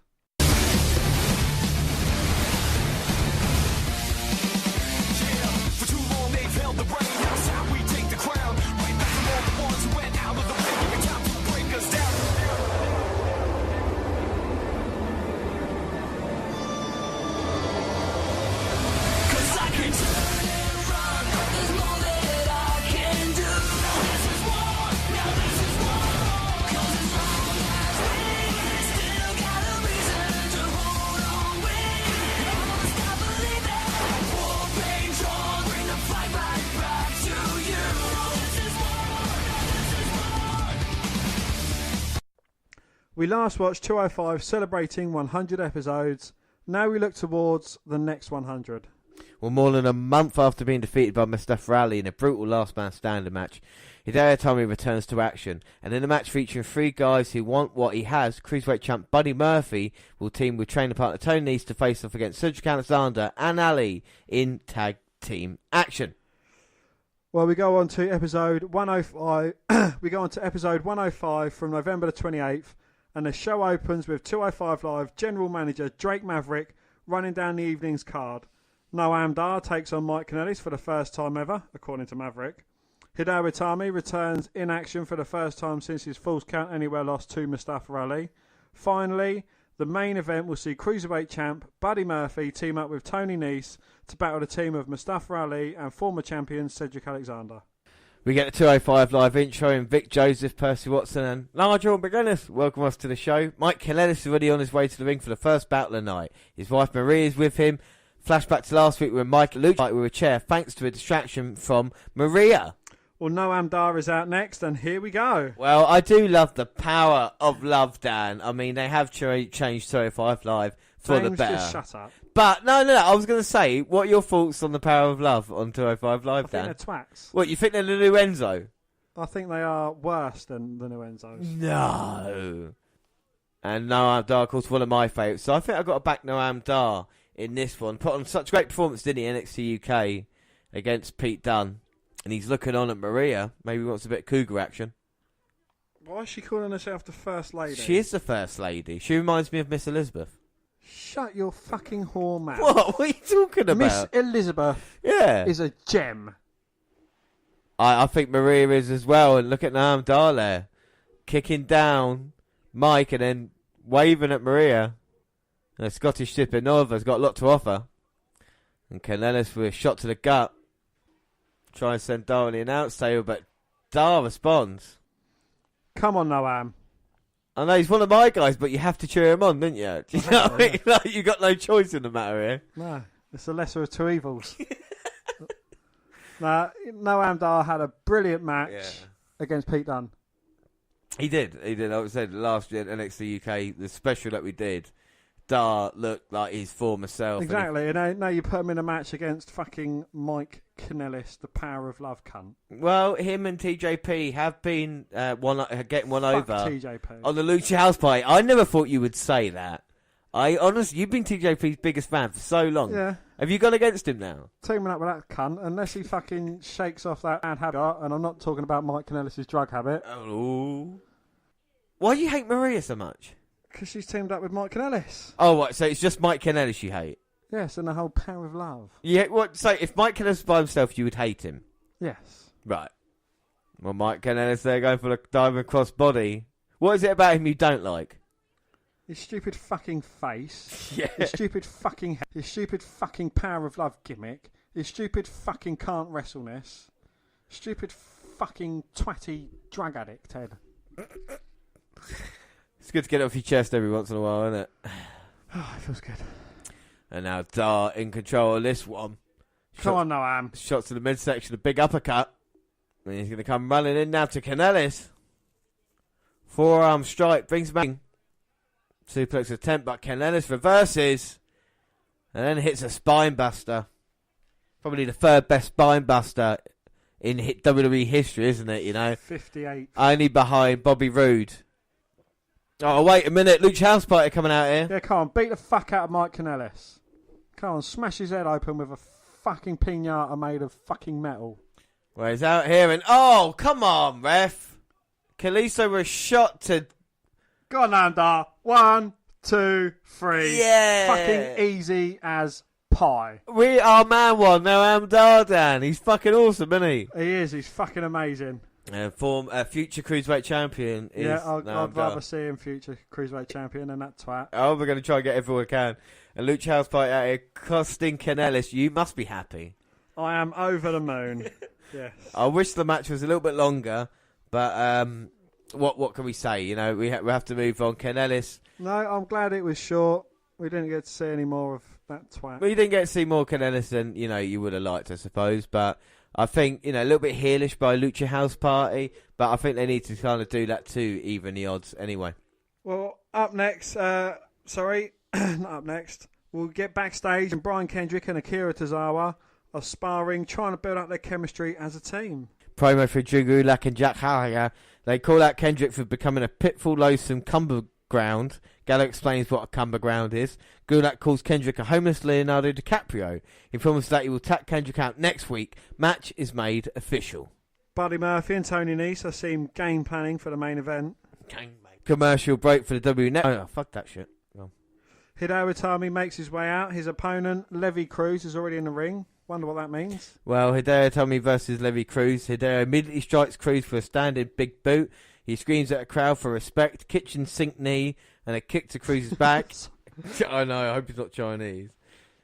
He hangs Cruz off the ropes, climbs to the top, flying knee to the back of the neck, series of strikes from Itami, knocks Cruz out in a corner, basement dropkick and his twisted knee finisher, and... Yes, Hideo Itami wins by pinfall. And post-match, Hideo continues to pound on Cruz. Aria Davari comes out. Commentary reminds us it's been 7 months since he's last been seen on 205 Live. He walks to the ring, has a stare down with Itami, then attacks Cruz. Davari yells at Hideo to attack Cruz. He does. Nailing Cruz with another big boot, Davari tells Hideo that he respects him and they shake hands. Also, Davari and Itami may be a team. Mike and Maria Kanellis interrupt. Mike wants to put an end to Lucha House Party and say that TJP will help him.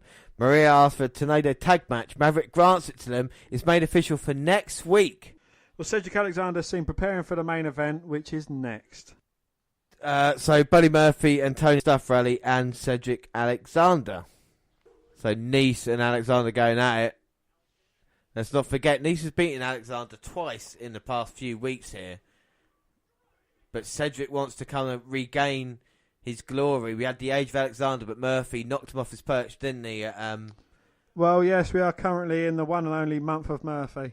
No, he's held it since October. He's held it since what the fucking Super Show Dome, you know. So. Oh yeah, because he had to win it because he was in Australia. No, not just because he was in Australia, just because he's the best damn cruiserweight at the moment. And Nese under this tutelage is getting better week in, week out as well. But the thing I like about Murphy and Nese is two guys, first off, like I do quite like, which is good seeing them team together. And even the colour coordinator now looking like a tag team, you know. So they bring something else to the cruiserweight division. And I can't, well, you know, I always big up Murphy and Nese, but I mean, Ali and Alexander kind of been the face of the cruiserweight scene, haven't they, this past year? They have indeed, yes. And the heels of. Yeah, and they've been the constant, you know, talking about going back to WrestleMania, these two men faced off for the cruiserweight title and Ali becoming so... Alexander comes in and Buddy Murphy scurries away to the corner and gets out there as quickly as he can and tags in Tony Nese. Well, Murphy wants, you know, he's a champion. He wants to take Alexander off his game plan. Cedric wants to send a message here. Of course, he wants to beat the champion, but Nese is as good on his day as anybody else. Big kick to the face by Cedric. Goes for a cover. Oh, only gets a 1 count. 1. Blind tag there by Murphy. Of course, he's got tag team experience in the past, former NXT tag team champion. And a beautiful knee there by Murphy. Goes for the cover, but Cedric managed to kick out. Nice was Irish whip. Murphy snuck in, like I said, after that tag. Now just standing over Cedric Alexander. And Nice and Murphy have been dominating Cedric Alexander. Double back suplex, but Cedric lands on his feet. Pushes Murphy into Nice. Rolls across, gets a tag to Mustafa Ali. Goes up top. And let's not forget Ali's fresh. Takes them both out of a diving crossbody. Running through Murphy with a couple of back elbows. Irish whip low reverse by Murphy. But gets kicked in the face. And these two men had a great match at Survivor Series as well. Rolling X Factor. Ali back to his feet. Perched on the second turnbuckle. Sunset flip. Murphy rolls through. But gets caught in a set powerbomb. 1, 2. Oh. But Murphy managing to kick out. The champion's still in it, but Mustafa Ali definitely showing his power there, managing to pick up Murphy, who has to get weighed every day to make sure he stays in that 205 limit. Oh my God, and Mustafa Ali there sent to the second turnbuckle. Big elbow to the face. Ali then dumped off the second, went for the tornado DDT. Murphy caught it. Ali with a backslide, but getting caught with a back elbow. Murphy with a boot to the chest and Nice low bridging him, sending him to the wafer thin mats below. Now how thin are those mats? They're mere millimetres thick over pure concrete. And Nice sending Mustafa Ali there into the apron. Back first. Throws him back in. Now Nice and Murphy going to look to try and target Ali, even though he is the soul of 205 Live. You would maybe argue Cedric is the heart. No, I don't think it's a great idea for Buddy Murphy taunting Cedric Alexander. Can't let Mustafa Ali recover. He should know that by now. Well, unlike Murphy, Alexander can sell that he's injured. Was Murphy not sold anything in this match? Oh my God, Mustafa Ali there went for the cradle, but Murphy got shot off at 2. The clothesline sent Ali and literally inside out. Turns him round. That will be it. No, I think Murphy's cover there let Ali get the shot off at 2. You just don't like him because he is actually Alexa Bliss's boyfriend, unlike you, who your imaginary girlfriend. You know what I mean? That's your problem with Murphy. You want to take Murphy down because of Alexa Bliss. James, you only like Buddy Murphy because he's so fucking ugly that he can pull a fucking stunner like Alexa Bliss, and that gives you hope. Yes. Well then. Well then. Oh my God, Mustafa Ali sending Buddy Murphy into Tony Nese. Looking to get that hot tag now. Is it possible? And Ali so close to the tag now. But the dastardly Murphy. Oh, it's genius, isn't it, by Buddy Murphy? Showing all of Tony Nese in from behind. Showing all his experience. Running elbow. Yeah, look how powerful Nese is. Going for the cover 2.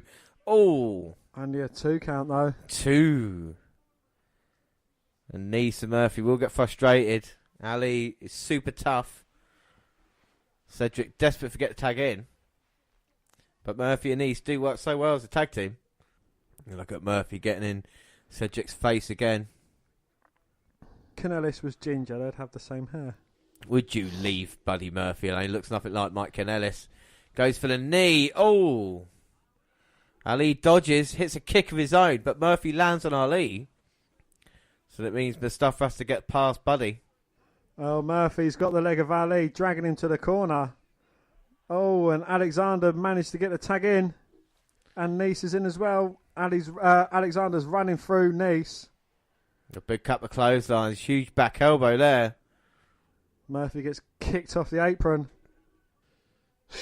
Nice comes running into the corner, but gets caught again with a kick from Cedric. He's on the apron now. Springs his way in. Takes out Nice, goes for the cover. This could be it. Only a 2 count. 2. Cedric wondering what's going to take to get the job done. Now Cedric getting rid of the elbow pad. Takes out Buddy Murphy for the second time. Ali looking to springboard his way in, but gets a Nice. And that was brilliant by Tony Nese, and he might be in position now. No, he goes for the tag for Murphy. Maybe running knees, but knees picking up Cedric, putting him on his shoulders. Maybe Doomsday device. No. Alexander with a sliding down the back of knees, throws him into the turnbuckle, disrupting Buddy Murphy. He tags in Ali, and he's going to go spinning. And what the hell's going on here? Well, he's in Nice as a base camp. They got Murphy off the top. Oh! They're looking for a double Spanish fly or something, but Murphy pulling Ali off, sending him to crash into the outside. Nice thrown to the outside now, and here comes Cedric. Goes flying over the South Nice. Well, I don't know if that was meant to happen, but it was a good recovery nonetheless. And Ali making his way in. And the cruiserweight, I'm not sure he knows where he is. Boom, he does now. Well, he knows his knees on the jaw of Ali. We're going to see Murphy's Law. No, Ali with a backslide. Rolls him up. 1, 2. Oh. Kicks out. Gets a blind tag. Planted with a tornado DDT. No. Lumbar check. Oh. 1, 2, 3. And Murphy eats the pin. To come for TLC.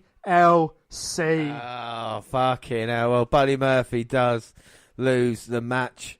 But, I mean, it was a great match between all four men. You can't discredit Buddy Murphy. Look, he's selling the lumbar check now. You always had a go at him, Dan, but he's doing a good job. What are your thoughts on that tag team match? It was a very good tag team match, yeah, and there is no reason after seeing this why there isn't tag team titles in the 205 Live division. I think that's an excellent point. You know, Buddy Murphy and Nice looked like a tag team, didn't they? And Ali and Cedric did very, very well here tonight. But they look like a tag team and lose like a tag team. They lose like a tag team. Well, Cedric and Ali celebrating the ring. Vic Joseph exclaims that the champ has been pinned, possibly setting up a future title shot for Alexander, which we know will take place at TLC. He was denied the rematch because he was on a losing streak. Buddy Murphy and Tony Nese walk up the ramp. Murphy angrily stares down Alexander, but he is still, Dan, your cruiserweight champion. Yes, and we move on to episode 106, and that is on December the 5th. A pair of new alliances take centre stage as the Maria Kanellis brokered partnership between TJP and her husband, Mike, look to end a Lucha House Party under the stipulation which has been confounded in a revival on Monday nights. Andy, Brian Kendrick will have Akira Tozawa watching his back. He takes on Drew Gulak, who will have Gentleman Jack Gallagher by his side, as always. Drake Maverick recaps the newest 205 Live rivalry between Brian Kendrick and Drew Gulak after Gulak kicked Kendrick out of his faction almost a month ago. Last week, Gulak promised to tap Kendrick out in tonight's matchup. Also scheduled for the evening, Lucha House Party will battle TJP and Mike Kanellis in a Tornado Tag main event. We get the 205 Live intro and Vic Joseph, Percy Watson and Nigel McGuinness welcome us to the most exciting hour on television. Drew Gulak is running on his way to the ring, accompanied by Jack Gallagher. Commentary informs us that the Cruiserweight champ Buddy Murphy will be addressing the WWE Universe later on. Brian Kendrick is out next with Akira Tozawa, and an open bout is underway. And it's Brian Kendrick versus Drew Gulak. And is it Gulak who got between Kendrick and Jack Gallagher to kind of make Jack turn his back on Brian, Dan? I mean, what are your thoughts? The storyline is still going on. Do you think it's a good one? Do you think it makes sense? It does that, yeah, but I don't know, since Neville came along, Kendrick kind of lost his steam as a great heel competitor. And, you know, he's just been treading water. I suppose turning face is kind of the next step for Kendrick. I don't know, you know, he doesn't really look much like a face. Well, no, this is the thing, isn't he? You know, I think he works better as heel. I think you're right. Neville would kind of look like the grown-up version of Kendrick, even though they're a few years different in age, you know. I think Kendrick can work maybe as a babyface underdog, but it's difficult times now, you know. He's moving on in age, obviously. He's trying to put maybe Tozawa over in this feud and feuding with the kind of young guys, but it seems surprised that they would go with Gulak and Jack as opposed to Gulak. What do you think the better partnership is? Gulak, Jack, or Jack with Kendrick? Tozawa and Jack versus Gulak and Kendrick. What, Jack as the old babyface and Kendrick and Gulak as the heels? Yeah. I suppose that would make more sense, you know. Well, Gulak's just going to try and out-wrestle Brian Kendrick. I am quite surprised that we haven't seen Jack on NXT UK, though. He's not been around yet, but, I mean, he's not really been used properly on 205 Live, has he? Do you know what I mean? No, not at all. He's not the same Jack that we've seen from before. Yeah, he had a match against Neville. Talk about Neville match against Neville for the cruiserweight title at pay-per-view. I think it was Fastlane, but apart from that, really not really been used well. And there's a lot of potential for him there. I think the character in himself is so strong, he would have worked well on the main roster. But did someone like Tyler Bate maybe come along and take his thunder away a little bit? You know, possibly, yeah. But again, you know, he's still a very brilliant technical wrestler. So, you know, he could kind of fight his way back up to, I don't know, imposing on Mustache Mountain. It kind of makes more sense, like, I suppose, his pairing with Gulak as well, in that way of kind of the technical aspect, learning from each other and can bring anything new. And that was a lovely back suplex there by Kendrick Gulak, but he managed to kick out. Oh. And it's been very kind of, not aggressive in the early going, more technical, if you will, than real rivalry here. Nice little bit better now by Kendrick with the boots. Gulak powering Kendrick up, hit bomb. Kendrick managing to kick out. But then Gulak turning it into a half Boston. I don't think what's helping the crowd on this match at the moment is the fans coming in. They've switched 205 Live up now to happen at the start of the SmackDown as opposed to afterwards, just because of obviously mixed match challenge as well. So people just slowly making their way in. It's more like a kick-off match at this time. Is that kind of pissing on the... I think a little bit. I mean, 205 is not live anymore. Like I said, it's on Wednesday now. So it has changed dramatically. They've not had their own pay-per-view. I mean, NXT UK's only been around a couple of months, and yet they've got their own show. And 205 never had a pay-per-view on their own. You know, would you want to see a cruiserweight pay-per-view? Maybe last year or so, but they've not moved on at all. We talked about the next 100 episodes. I worry about 205 Live being around for the next 100 episodes. Yeah, I completely agree with you. They've got the talent there, but they've just been treading water. It's like, you know, they've got the top four, and now it seems like they've got their focus points, and then they've got their like kind of mid card, which it shouldn't be like that. It should all be a level playing field. As you know, they are all the same weight, the same size, so everyone should have a fair and equal opportunity. Yeah, and this is the thing that they're missing out on, you know, as Gulak now twisting up Kendrick after that bottom right, moves the arm back round. So don't get me wrong, you know, Ali and Alexander both deserve to be in the title picture, but there's a lot of other talent there that deserve, you know, Drew Gulak, he's had brilliant performances after brilliant performances. He's not really been in much of a contention for the Cruiserweight Championship. No, I mean, he had his PowerPoint presentation and his kind of feud with Cedric where he should have really won the Cruiserweight title, to be fair there. But, you know, it didn't work out, so he's going to try and go again. You know, I think Gulak can do different things as well. They've kind of got more serious with him recently.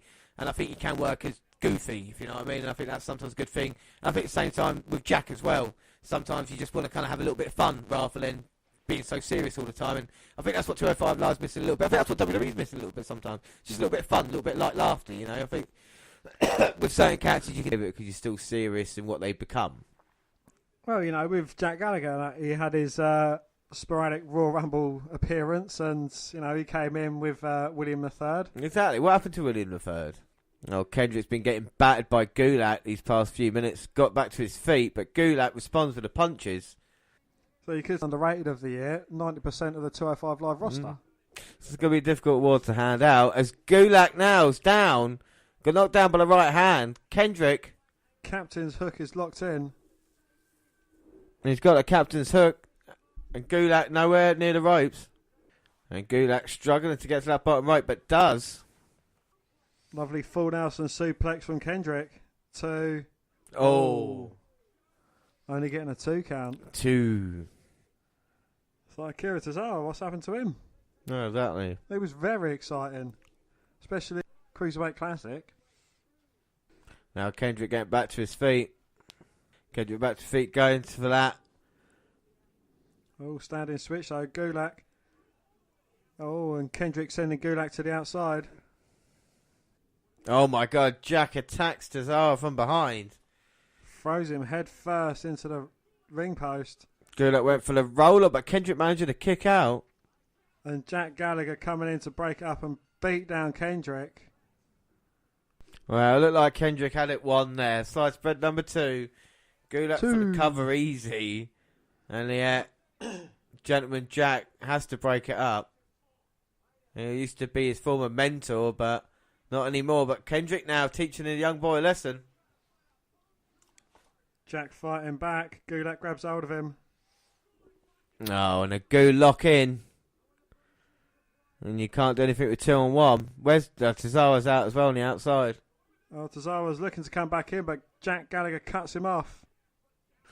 It's a proper assault now. Oh, my God. And Jack delivers a headbutt to Tozawa. Oh, that is one of the most vicious moves in the WWE. And Gentleman Jack and Gulak celebrate. Dan, what are your thoughts on that match? It was quite entertaining, and I think even the end of it has kind of, helped things out with these four guys as well. It's given them a bit of rivalry, it's given them a bit of validity. So, yeah, I'm all for it. Yeah, well, I mean, it was a little bit slow to start with, a bit more technical, than maybe people would have thought, but I think it will definitely heat up as the feud, like you say, definitely will continue. Look like the tag team match is coming.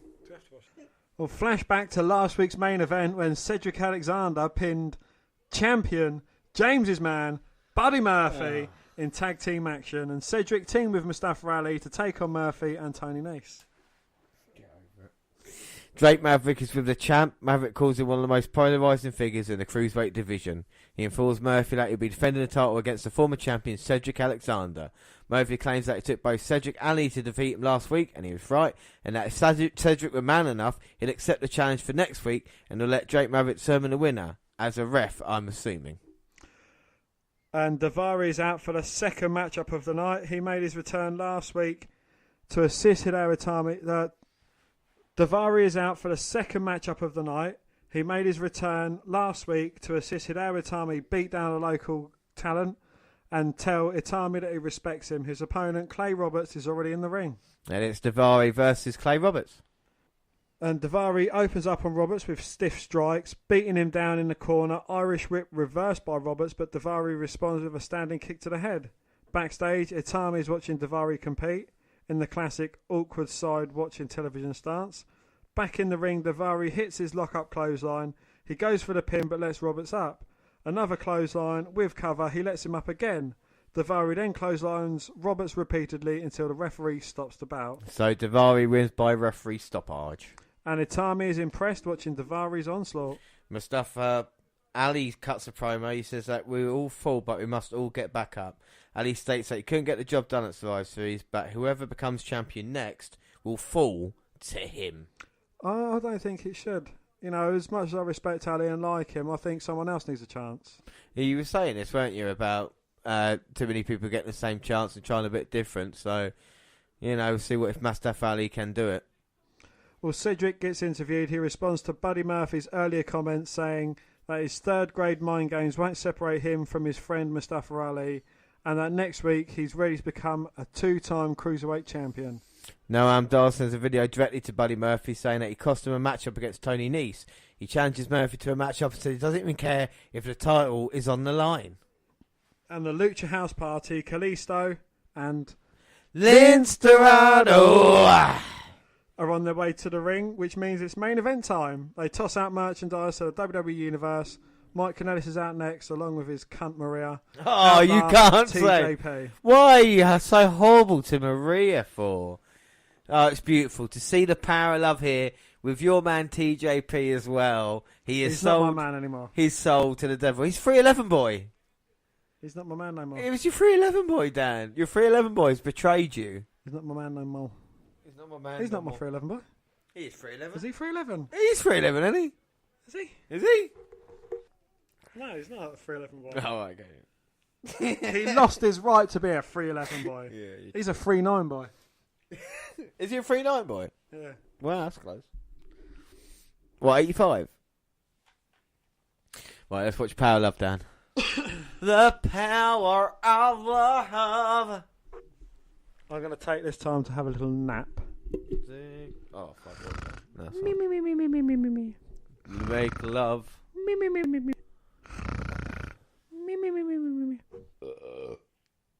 And here we go. Dorado and Metallic, Kalisto, and Dorado and Kalisto starting this off, throwing TJP out. And then he got Dan's favourite, Mike Kanellis. Go on, double team him. Smash his head open with a pinata. Well, Dorado slams him down. Kalisto on Dorado. Very impressive. Standing on his shoulders, splashing onto Kanellis. And Dorado follows it up with one of his own. And Kanellis rolls out the way, but here comes TJP. Double super kick. Oh, an assisted drop kick there. And Kalisto sends TJP scurrying to the outside. Well, that was Dorado. Now he's up again on the ring post. Flying cross body, takes out the power of gaze. No.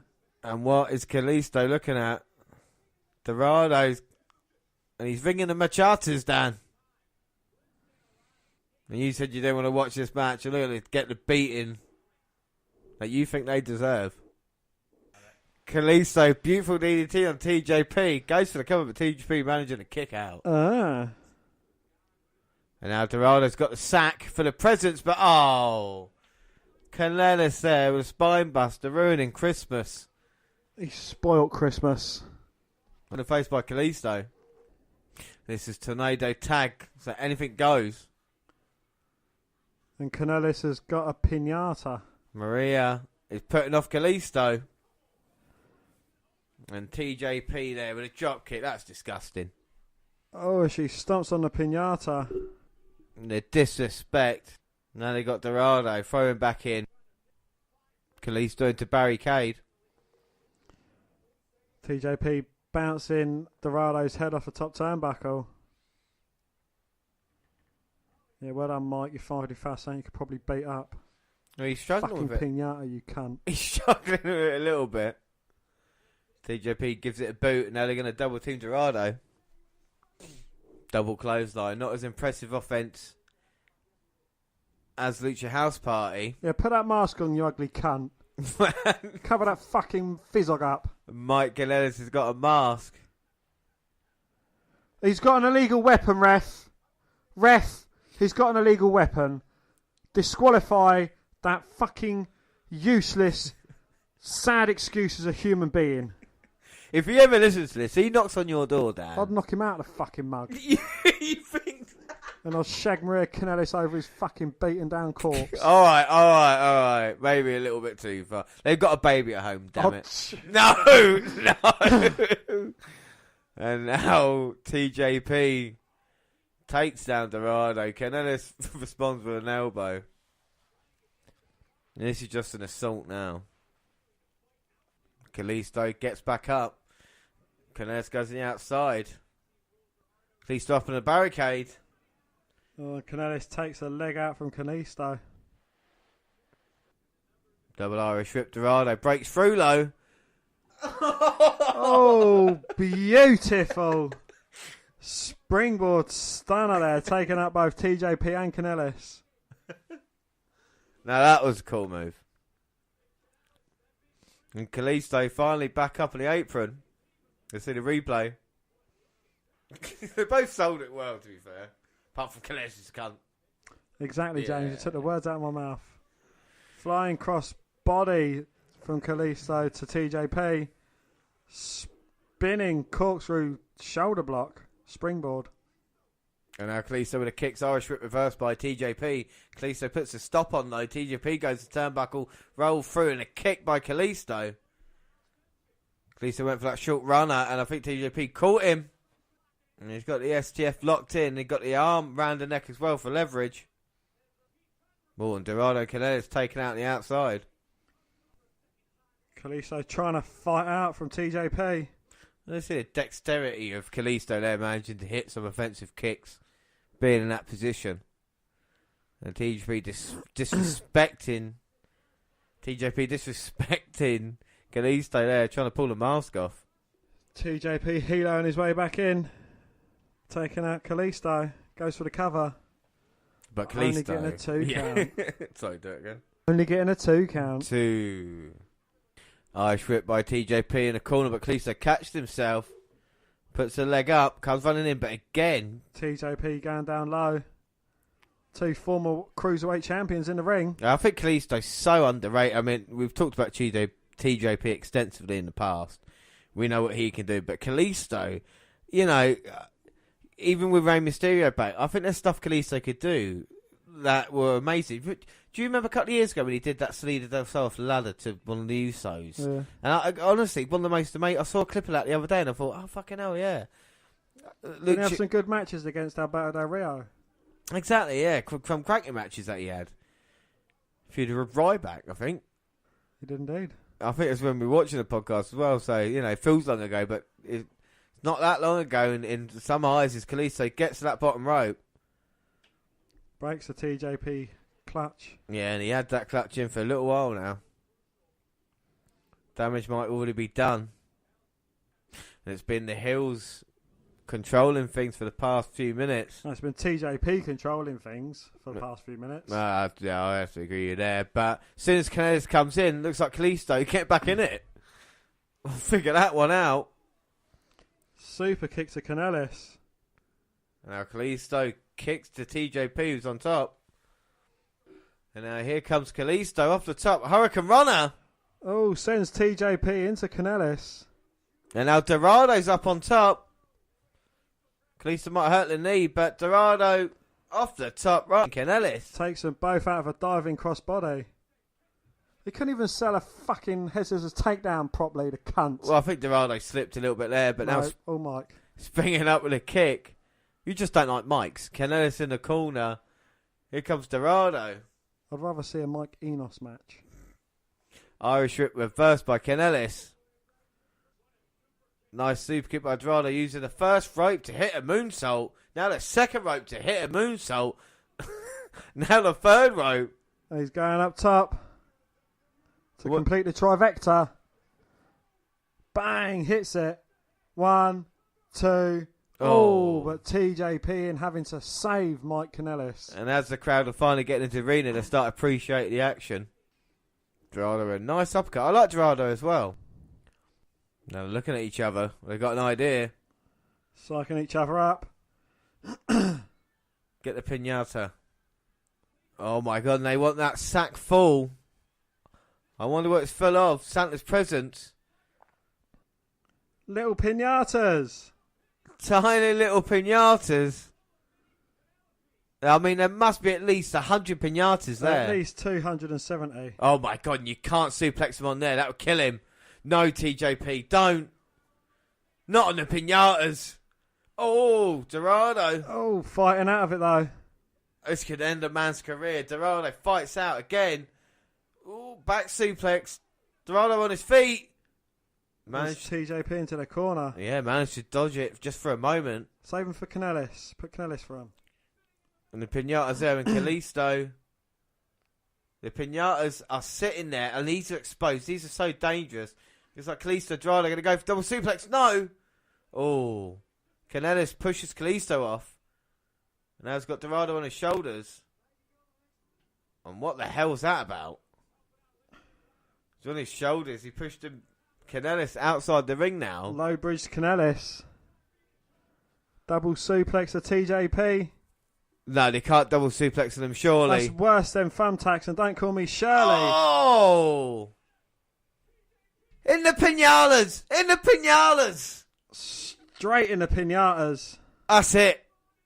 1, 2. Oh! Well, Canellis somehow stopping that count. The pinatas are sticking out the back of Dorado and Kalisto. TJP's out. TJP's got a pinata stuck in his mouth. This is bad. Trainers and EMTs need to come down, check on this. Dorado thrown outside by Canellis. Kalisto taking out Canellis, hanging him up on the top rope.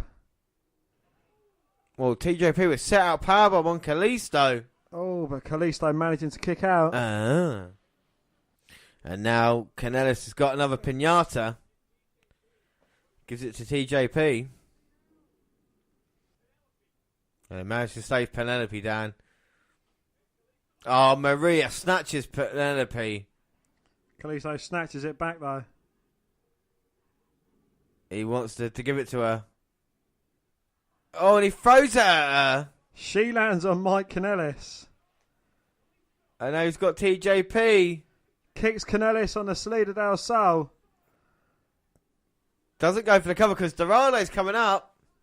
And the Golden Lynx is going to hit the shooting star press. Bang. 1, 2, 3. And you didn't want to watch it, and Kanellis and TJP lose. Dan, what are your thoughts on that? Can I just tell you one thing, right? You tell me one good move that Mike Kanellis done in that whole fucking match. He didn't do anything, no. No, exactly. No, it was TJP. That is my whole point with it. Right, I don't Metallic done something good. Yeah, Kalisto did something really good. Dorado done something good. Kalisto done something good. TJP done something good. Even fucking Maria done something good. But Mike Kanellis done absolutely fuck all. I don't disagree with you, Liz. I you know what I mean? But I'm just saying that it's still a good effort for all four involved, you know. And I think a cracker main event, everybody coming in and watching that. And it was good that Lucha House Party get the victory. Well, we go on to episode 107. That's from the 12th of December. And the show opens with the usual top of the show introduction and rundown of tonight's card. From 205 Live, General Manager Drake Maverick. Yeah, this is our last episode of 205. And what trips off, it's Buddy Murphy versus a 311 boy, Gran Metalik. I mean, Buddy Murphy, the Cruiserweight champ, he honours us with another match here. We saw a great tag team match earlier, and now we get to see the man in singles action. He will be defeating Cedric Alexander at TLC. Coming up, that will be our next podcast. But Metalik, Dan, can he beat Buddy Murphy? Yes. Of course he can. He's got the power of the 311. And that's enough, is it? Well, it's a very elusive club. I mean, you know, two luchadors, Andrade Cien Almas and Metalik and myself, you know, we're all accomplished luchadors. I don't know what's so funny, James. We are all luchadors. I'm sorry. You've seen my head scissors takedown. There's one thing I have seen is your head scissors takedown. You're all right about that. Exactly. Yeah, you just caught me off guard, is all. But, you know, like I say, I relate to Buddy Murphy. As he nips up, gets taken down, these two are going to have some match here. Look how quick they are in the early going. Nice flip by Metalik and Murphy. Just showing a little bit of experience. Backing up a little bit. Muddy Murphy. I'll tell you what, if the year was a little bit longer, Buddy Murphy would be the superstar of the year. There's no doubt. Don't you laugh. There was no one better than Buddy Murphy. He's put on excellent... When's the last bad Buddy Murphy match you've seen? Seriously. What was the last Buddy Murphy bad match you saw this year? I can't remember fucking what Buddy Murphy match I've seen this year. Every 205 Live we watched Buddy Murphy, so you've seen every Buddy Murphy match, basically. James, I have to admit, the legend is in the ring. Charles Robinson is officiating this match. Well, look at the action here. Look how fast and furious it is. Head scissors takedown there by Metalik. Murphy outside. If this is Fast and Furious, then Buddy Murphy must be Paul Walker and hopefully he crashes and burns. And Metalik takes out Murphy. Murphy's in a little bit of trouble. But I have faith in my Cruiserweight champion. Come on now. Stop kidding yourself. You wish you was born nearly a week later. No. And Metalik now impressively running the railings. Oh, Hurricane Rana takes down Muddy Murphy. And Murphy's in a little bit of trouble now. Metalik goes for the cover, but Murphy powerfully kicks out. Oh. I said powerfully. Oh. That's your powerful, is it? And obviously Metalik's carrying an injury into this match. He's got his left shoulder taped up there. So he's not 100%, but even at 80%, he'll still be able to beat Muddy Murphy. Well, we'll see, won't we? We shall see. Of course, if he doesn't, wrestling is fake. No, of course, 10 bonus points on the line here for the winner of this match. I've got Murphy. Yeah, it's though, isn't it? It's though. Is he champion though, Dan? Is Buddy Murphy a champion? Does it matter? Is he your Cruiserweight champion? It's not mine. Is Randy Orton a champion? No. Is Dean Ambrose? No. Bobby Roode and Buddy Murphy are both champions. Deal with it. They are facts. If that's what gets you out of bed in the morning, no. You keep sticking to it. And look at this. Metalik off the second rope. Murphy catches him. Running suplex there, showing his power. And now Murphy goes for the cover. Metalik gets shot up at 2. And I love what Buddy Murphy can do as well. You know, you talk about great performers, you talk about people like Pete Dunne, like say Murphy. You can't put Murphy up there with fucking Pete Dunne. Come off it, Dan. Murphy can do in the ring. He could be in place on the main roster now. Come on. Look, he's got the kind of look and the build, the personality. He's fantastic. He is performer. a big fish in a small pond. He's not. He's whale in a teardrop, all right? Once he moves up. Exactly, a big fish in a small pond, you can. Once he moves up. He'll be a microscopic fish in Randy Orton's ocean. Oh, Randy Orton. Oh, Randy Orton. Is he a champion now, though, Dan? No. Buddy Murphy is your cruiserweight champion. You need to live with that he is your cruiserweight champion. And he's got the 311 boy in control. The injured 311 boy. Yeah, you keep making excuses for your guys. He's carrying an injury. Murphy's vessel more frequently, and yeah, he could be carrying something, but he'd just carry on because he's a true champion, you see? It does actually look like Murphy's been beaten in the face with the ugly stick.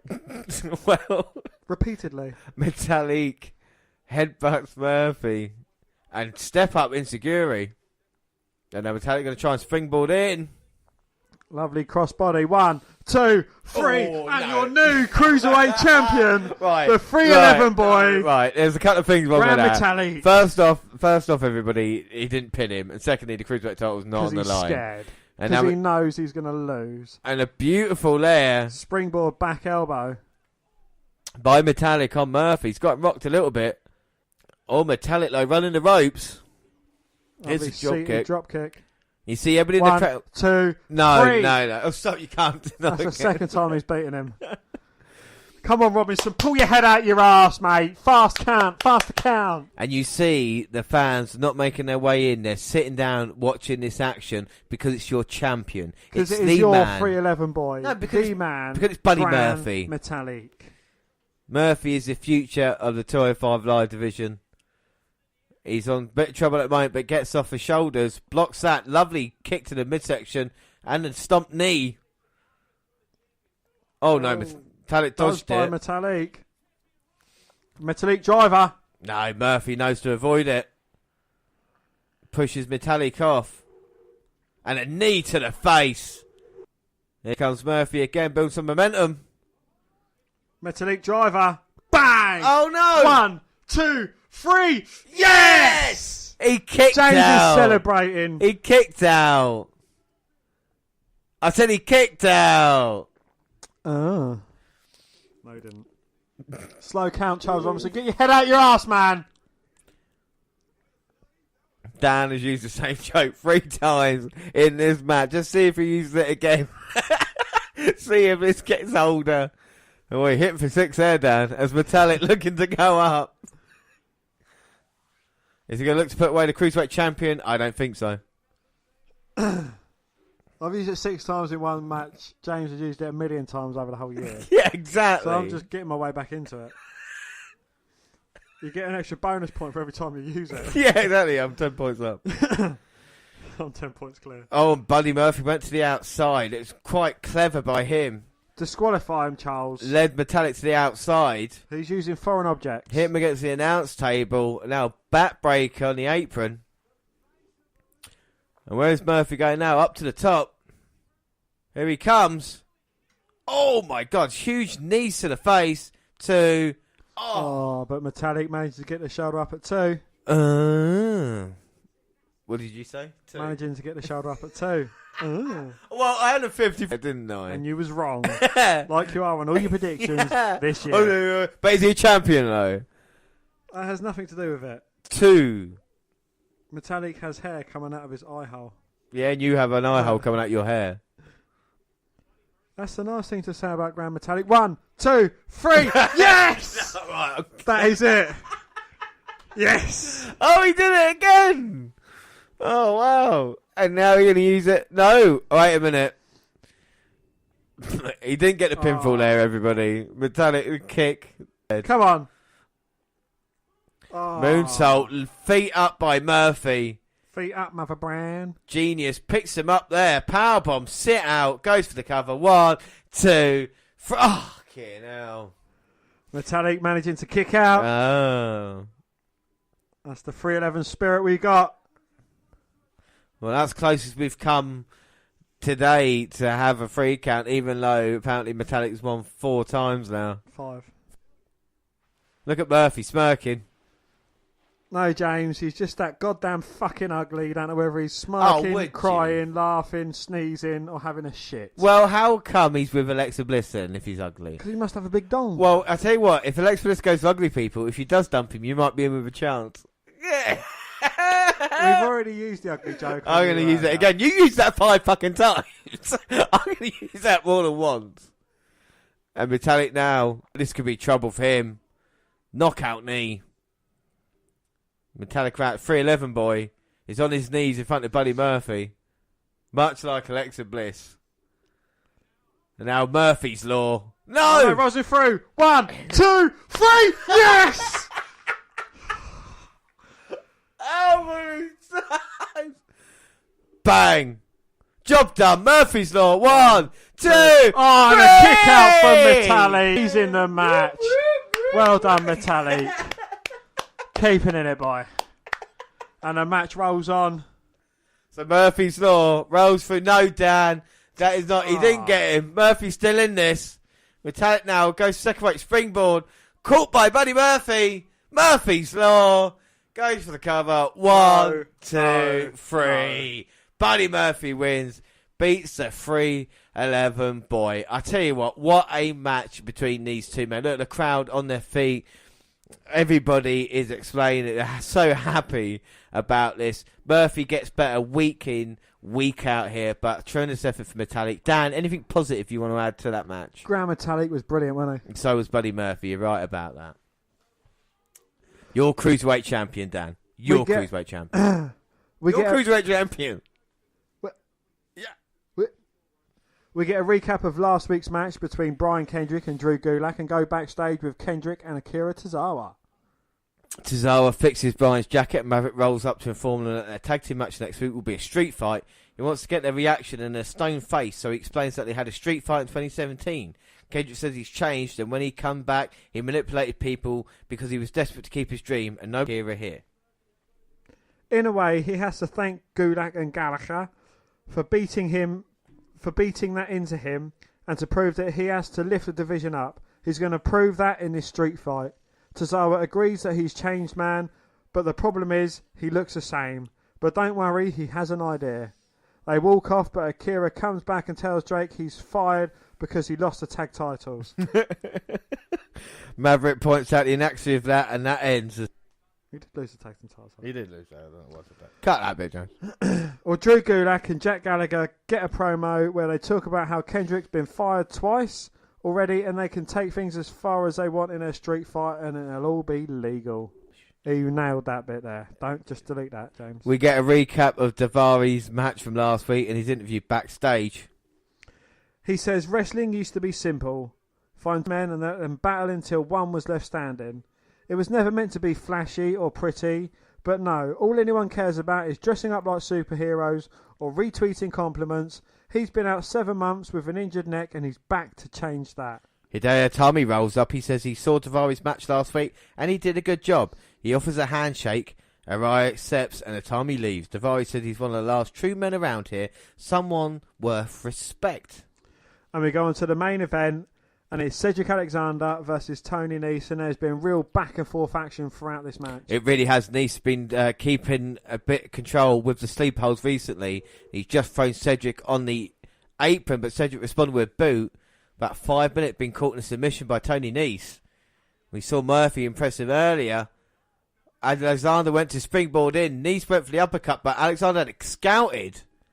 Plants Nese face first into the mat, and upper what? He used the first rope there to bounce off. And now Cedric finally back in this one after a while.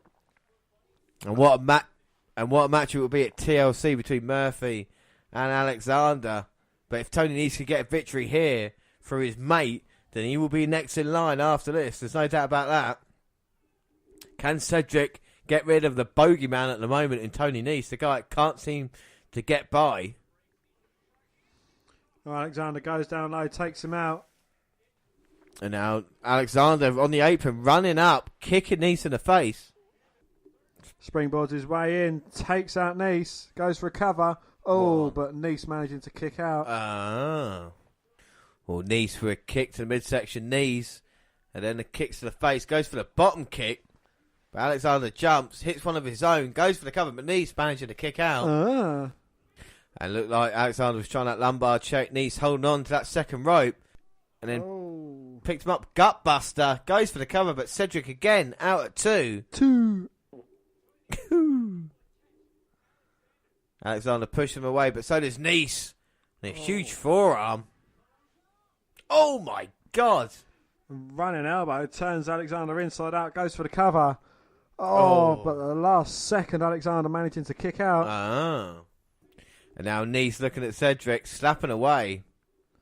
You're just going to piss off Cedric by slapping him. A bit of overconfidence. Cedric responds with a slap of his own. And that might have annoyed him. Here comes Nice running in with a kick. Gets caught. Spinning a back elbow. And now springboard by Alexander. But Nice catch him on his shoulders. Samoan drop. I think Alexander hit the bottom rope as well on the way down. Well, I don't think that was meant to happen, but it was effective nonetheless. And now Nice, Irish whip, reversed by Cedric. Comes running in. Nice sends him outside. And now we're going to see Tony Nice do a little bit of flying. And now that is impressive. Sails over the top rope, takes down Alexander. So you think that's more impressive than landing on their feet after they've hit a move? To go in, to dive the other way, yeah, I think that's impressive. Look at the way he jumps. Fosby flop. See, he jumps backwards kind of over the top. That's more difficult than jumping over forwards. The landing's not as impressive. He does things like that because he is the premier athlete. He is. Looks like a cruiserweight. No, looks like a heavyweight. Fights like a cruiserweight. He is absolutely brilliant. Not allowed to use that word anymore, but he is. He's got 8 of them. Here comes the 450. Misses it. Alexander moves, rolls him up. No, Nice catches him. 1, 2, 4. Alexander gets shoulder up at 2. 2.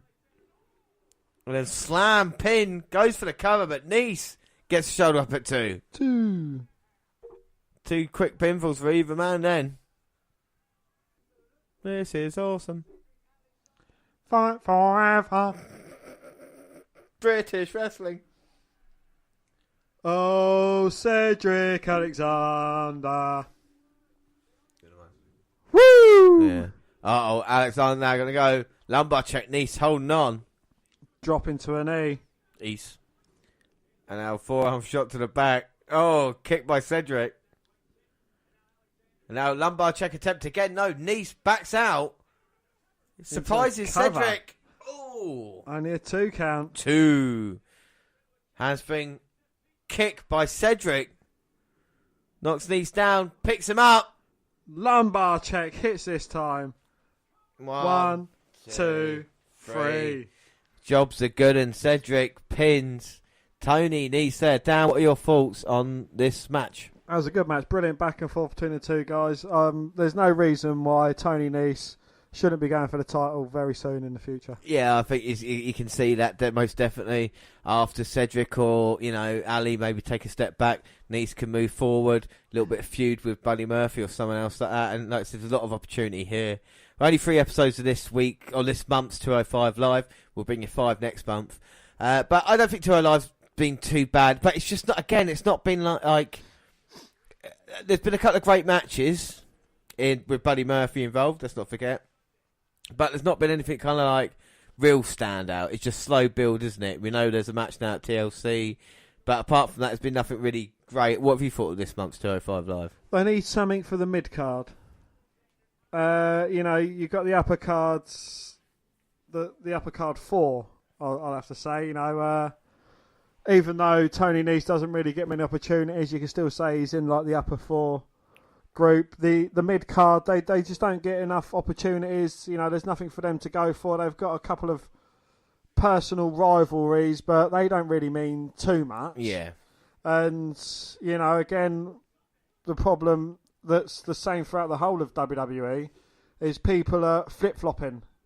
Face, heel, face. They don't know which direction they're going in, and it's silly. Yeah, I think you're right about that. Murphy's just come out here, And he wants Samuel Alexander. I'm surprised by that. Well, normally he'd back away and Yeah. run to the back and poo himself. That's what I thought he would do, but now he's realising the error of his ways. But it's not stopped Cedric. He comes sailing over the top rope, takes out Buddy Murphy. Stands tall. Sending a message for TLC as well. And Murphy's going to go running back in. He realises, just save it till Sunday. Tony Nese comes and attacks him from behind. No, there we go. Cedric is left standing here at Buddy Murphy. And like I say, something a little bit missing. But if it was just a Cruiserweight title scene, it would be good. But they've got so much more to fit in. They need other things, don't they? So, well, do you think, with Ali's recent inclusion onto SmackDown, do you think that's what they should do? Kind of mix it in with the main roster. We've seen the Lucha House Party going up against the Revival. We've got Leo Rush, stuck to the side of Bobby Lashley. We've got the Bollywood Boys or the Singh Brothers, stuck to the side of Jinder Mahal. It's do you think they should be included up onto the main roster, have a few matches there as well to keep the mid-carders busy? I think the Divide thing was a great thing to happen, do you know what I mean? So if they could do more like that, not many people have seen... Mustafa Ali thing was a great thing, not many people have seen Ali, and I really did enjoy that, So if they can do more like that, it will be good, but they just need to give more attention to the Cruiserweights anyway. And let's hope this can steal the show at TLC when it's Buddy Murphy versus Cedric Alexander for the Cruiserweight title. So let's move on to news. While WWE SmackDown Live was taking place in Minneapolis, Minnesota, no less than 2 W superstars were robbed. 205 Live, Cedric Alexander and Lince Dorado of the Lucha House Party both posted statuses to social media to say they had things taken from them, with the Lucha thing also posting a picture of his rental car and a smashed window. At the time of release, it's unclear what was taken from both superstars. However, we've always seen pictures on social media of wrestlers having spare gear bag taken from their respective vehicles while they're inside building worker mats. That's what's just gone down here. Just incredible.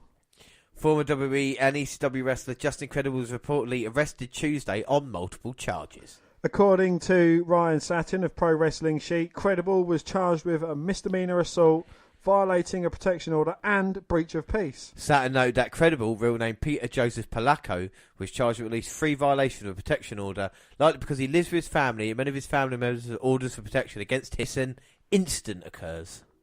Credible has now been arrested 3 times since August. Well, Satin added that he was arrested in August for violating a protective order and then again in September for violating a restraining order, a disorderly conduct and third-degree assault. Satin also reported that Credible allegedly left WWE-sponsored rehab. All of this has occurred in the midst of filming a documentary about his life and his attempts to bounce back from his issues. Well, now 45, Credible's first big break in the wrestling business came in 1993 when he worked enhancement match E.J. Walker. WWE then signed Credible to a full-time contract in 1994 and gave him the character the Portuguese man of war Aldo Montoya.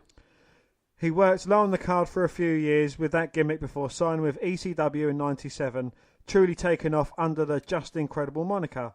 He won the ECW World Heavyweight Championship once and the ECW Tag Team Championships twice with Lance Storm. Credible returned to WWE in 2001 and became an 8-time hardcore champion. He left the company in 2003, then had another brief fix. Since then, Credible has competed on the independent scene. On the ECW theme, 1 week after Rhino's loss to longtime friend Heath Slater resulting in his firing, the Man-Beast supplied WWE.com with a video to address recent rumours on social media that he has retired from in-ring competition. I'm not retiring. I had no plans of retiring, Rhino states plainly in the video. It apparently started after I competed in a match with Heath Slater and the loser is fired from Raw, which Heath Slater won, and a match that we were put in by Baron Corbin. Rhino adds that he will continue fulfilling his contractual obligations with WWE, which includes December and January WWE live events. Well, after that, I don't know, he says. Whether I compete in WWE or go somewhere else, your guess is as good as mine. And on to Big Cass. Former WWE wrestler, I'm not going to call him a star because he wasn't. Big Cass was Former WWE wrestler Big Cass was hospitalised Sunday after suffering an apparent seizure during a meet and greet for Tommy Dreamer's House of Hardcore promotion, TMZ Sports reported. Well, according to Wrestling Observer newsletter, eyewitnesses at the scene reported Big Cass was conscious and interacted with fans as he was stretchered away. And Brian Alves wrote, heard from a few people who were there that Big Cass seemed to be okay on the stretcher outside, was awake and thanking people for their concern, but they still took him away in an ambulance. Big Cass, former tag team partner of WWE, Enzo Amore, tweeted his support to his one-time colleague. He says, to my heater, with a couple of hands praying. Well, Xfinity's David Onder shared a clip of Dreamer speaking to the crowd about Cass's status. Dreamer confirmed Cass had a seizure and the case was not drug-related. Yeah, as interested, Dreamer Cass suffered a seizure, makes point saying it's not drug-related. It seems a bit weird that why would he actually have a seizure instead, you know? Like I said, he was released in June, and he trying to make all the right, you know, he's trying to do the opposite what Enzo Amore is doing about comments about WWE and trying to learn from it and stuff like this. And maybe this is just a bit unfortunate. Do you feel sorry for him whatsoever, Dan? Well, for suffering a seizure, I feel sorry for that because, you know, it's not a nice thing to happen to anyone. But seeing as though he's okay, he's still a cunt. Yeah. Well, okay, let's move on to a bit of quick news. Proper news. Yeah, Finn Balor returns early from international tour. Finn Balor wrestled a match in San Diego, Chile as part of WWE's tour of South America last Wednesday. According to the Wrestling Observer newsletter, the Irishman returned home shortly thereafter for an undisclosed reason. Balor issued an apology to fans in Buenos Aires, Argentina on Friday after being able to attend an event. He said, I'm sorry I could not perform in #WWE Buenos Aires. Raw offered us no insight whatsoever on his status. He's still scheduled to wrestle and lose to Drew McIntyre at TLC. Why'd you put that bit in there? Well, that's what it says. You fucking added that. Allegedly, Cody Rhodes turned down offer for WWE return. Yeah, as Cody Rhodes grows more popular, the bigger the speculation likely regarding the move back to WWE. The IWGP United States champion said during a live edition of Something to Wrestle podcast he declined an offer from WWE a few weeks ago. Well, at this point, WWE needs Rhodes more than Rhodes needs WWE. Between successful runs with New Japan Pro Wrestling and Ring of Honor, as well as his spearheading of the All In pay-per-view, he's shown to become a major star outside of WWE. There isn't a compelling reason for him to give up the freedom he enjoys and risk becoming another talented but underutilised wrestler under the WWE umbrella. Gone. I've read reports that WWE haven't actually offered a deal to come back. Yeah, I know this is the weird thing about it. It's just him promoting himself again.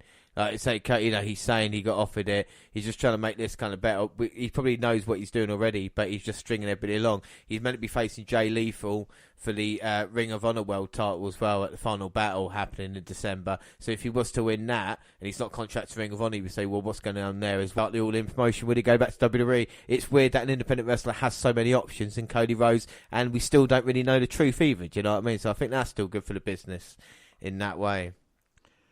Well, James, good news for you. Ric Flair cleared to take bumps in the ring. Yeah, I mean, you mentioned this earlier. Ric Flair turned 70 in February and had serious medical episode in 2017. Hasn't wrestled since 2011. Still, fans might not have seen the last of an H-boy inside the square circle. Well, during an interview on the Steve Austin show, Flair said doctors have cleared him for a limited range of action. He said, I have to be careful after surgery, the second surgery for hernia issues, but I literally took it easy. I didn't do anything and now I'm full speed ahead. The guys have cleared me to do anything. I'm actually being cleared to get knocked down in the ring. I don't know if you were going to use me in some capacity, and you know the clearances you have to go with the health policy, which is so adamant. Flair largely stayed on the sidelines when he accompanied his daughter Charlotte to the ring for matches. While WWE almost certainly won't use Flair in an official match, the company may be willing to give him the green light to get more physical when he shows up on WWE programming. Please don't. The last thing we need is another accident to happen on WWE television. Well, we've been watching Nitros from 20 years ago, and Ric Flair had an episode on one of them. So, you know, it's... We don't want that happening again. We don't know. On to CM Punk. Is he coming back? No, he's not coming back. No, he's not. Colt Cabana's lawsuit against CM Punk, which alleged a breach of contract and unpaid legal fees, was dismissed by Judge Daniel Kubak last month via PW Insider. However, Since the lawsuit wasn't done with prejudice, this allows for Cabana to refile. That's exactly what he's done. And now a second lawsuit is going through the Cook County Circuit Court in Illinois. Well, the latest lawsuit features the same allegations as the first. Namely, that Cabana was told by CM Punk that his legal fees would be covered by him. Cabana originally was $1 million in damages in addition to his $200,000 legal fees. The new document reveals that Punk had paid all of Cabana's legal bills until April 2016, when he told Cabana that you're on your own in an email. Cabana is seeking a trial. Cabana is seeking a jury trial, and Punk has to respond by December 28th. A case conference is currently set for January the 4th, 2019. Can we never do that? If we ever have a falling out, can we not do what Cabana and Punk is doing now? Because it's awful, you know? James, if we have a falling out, you'll be dead. Yeah, to be fair, that's probably true. But, I mean, it is horrible what's going on with Cabana. And you can see why CM Punk still hates the wrestling business. Moving on. Thanks to the venue confirming an earlier report, we have a clear picture of W's pay-per-view lineup in 2019, at least up to the April's granddaddy of them all in New Jersey. Well, mark TARDIS your calendars. WWE from the do you want to do that without coughing? Well, mark TARDIS your calendars. WWE Fastlane is coming to Cleveland and the Q on Sunday, March 10th. The Q Insider pre-sale starts today at 10 a.m, so the tickets are already on sale. Fastlane 2019 is in Cleveland. Will be the last pay-per-view before April 7th's WrestleMania 35.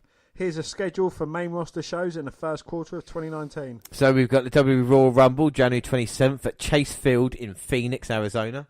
We've got the Elimination Chamber, February the 17th at Toyota Center in Houston. We've got Fastlane, March 10th at the Quicken Loans Arena in Cleveland. We've got WrestleMania 35, April the 7th at MetLife Stadium in East Rutherford, New Jersey. Well, it's one of the newer brands in WWE's pay-per-view lineup, but believe it or not, this will be the 5th annual Fastlane, and the second to take place in Ohio's second biggest city. It's got a B-show reputation, but at the last show before Mania, Fastlane should feature one or two storylines which can impact the biggest event of the year. Do you reckon The Miz is going to get a win at Fastlane? It might do. The hometown all lose badly. One or the other. Yeah, maybe. Well, we go on to Arrivals. WWE has signed a major name. Major name? For the independent scene. Walter. That is Walter Hahn, and he has signed with the company, according to sources. Who is Walter? Walter, well, we're going to tell you. Several months ago, Dave Meltzer first reported that WWE was interested in, but he denied the reports at the time. His deal is for the NXT UK brand, which is something he wanted to do because he wanted to be able to be home in Germany on his off days. Walter is regarded by virtually everyone in the independent wrestling scene as one of the best workers out there. Jim Cornette has been critical of some independent wrestlers, come out on his own podcast and praised Walter's work. Do we have to shout his name because it is in all caps? No. Walter! His signing with WWE is likely why he dropped the PWG Championship. Walter is likely to figure as one of the top heels on the NXT UK brand. He has a few more independent dates scheduled before he officially starts with NXT UK. As we reported earlier, WWE began to lock in UK talents to longer deals with higher salaries. These new deals will keep them for wrestling for most promotions in the UK unless they have a working relationship with WWE. So we'll move on to departures. Well, NXT superstar Nick Miller has reportedly been released from the company, according to Pro Wrestling Sheet and Dave Meltzer. The door is said to be open for Miller to return to the company if he wants. He recently returned to Australia when his baby was born and decided to stay. Nick Miller's partner Shane Thorne is still under contract to WWE. The Mighty just wrestled in NXT this past week, the match we're going to watch up next. They both signed with WWE in 2016 but never held the NXT Tag Team titles, and Thorne spent almost a year out of action with injury. He returned to the ring in September 2017. Tai-Shan Dong also been released from the WWE developmental deal. Meltzer noticed that he was actually released some time ago. Dong was a 7-foot-tall boxer from China who had an undefeated record. Dong was signed this past summer after working the October 2017 WWE Performance Center tryouts. Well, and there are also rumours on NXT UK superstar Tucker being released because his profile was removed from the WWE website, but his departure has not been confirmed. Tucker eventually participated in both WWE UK title tournaments. He lost in the first round to Tyler Bate in 2017 and entered Joe Coffey in the first round of 2018 tournament. He has been used in the new NXT UK brand, so we will keep up with that. And we go on to... Hanson suffered multiple injuries during the War Games clash at WWE's recent NXT TakeOver event. Ronaldo listed off the injuries, which included broken ribs, a ruptured spleen, and multiple torn ligaments. Give me a second. The announcement stated that the War Raiders haven't competed since TakeOver on November 17th during Survivor Series weekend. This, however, isn't the case, as a tag team performed at a recent NXT live event on November the 30th and on December the 1st. They would defeat Danny Burch and Oney Lorcan and the team of Dan Mather and Kona Reeves, respectively. With Hanson out of action, it's unknown whether the team will be written off until he has healed up. It didn't work the recent set of TV tapings. The WWE has released an official statement regarding Hanson's injuries. It is now known that the War Raiders Hanson suffered broken ribs, a ruptured spleen and torn ligaments in last month's War Games match against the Undisputed Era. The injuries were previously unspecified were reported by Mauro Ranallo on NXT. Though Hanson and teammate Rowe forged a victorious unit with the NXT North American champion Ricochet and the WWE UK champion Pete Dunne against undeserving Era in Los Angeles. The brutal confines of the War Games steel cage took their toll on both War Raiders, who haven't been in action since that night. There's never a good time to suffer an injury, let alone as many as Hanson reportedly has during one match. Given how the War Raiders have been primed for a top position with NXT, it's a shame to see them suffer such an unfortunate progression. More injuries now, and Braun Strowman, as we knew, got taken out on Monday Night Raw, 4 weeks ago now? Yep. By McIntyre and Lashley with Corbin. He had elbow surgery. Is he going to be back? He apparently had elbow spurs. Go on, you Spurs. So we'll see what happens at TLC, if he'll be back or not.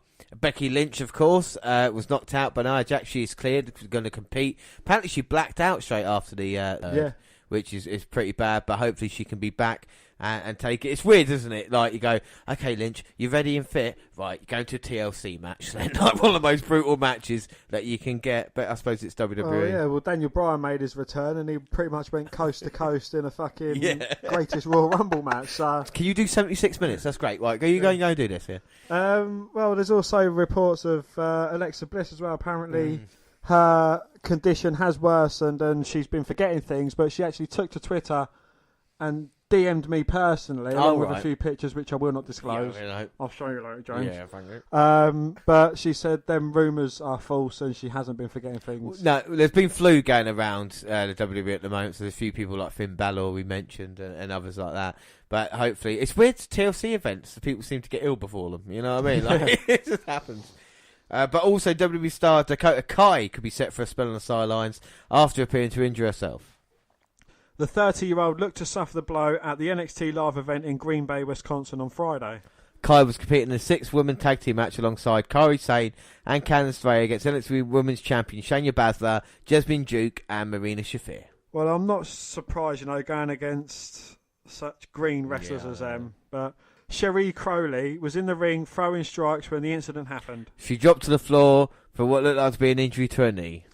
The referee quickly shot to Kai's side and then threw up the X signal and then put it down and crutch chopped. And said, "Suck it." No, he didn't. He threw up the X signal with his hands, a sign to medics that an injury has occurred. He then quickly decided Kai was unable to continue in the match. They helped her limp to the backstage, with fans capturing the image on their mobile phones. It's nice to know that they care so much about someone, they like to see someone getting carried off injured.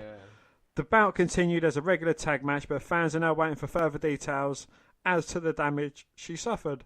But some are saying it could be a torn ACL. Yeah, when that's the case, that is not great. We mentioned Dakota Kai actually beating the shit out of Seth Rollins in the computer game that they faced off with last month. And now, unfortunately, move on to deaths.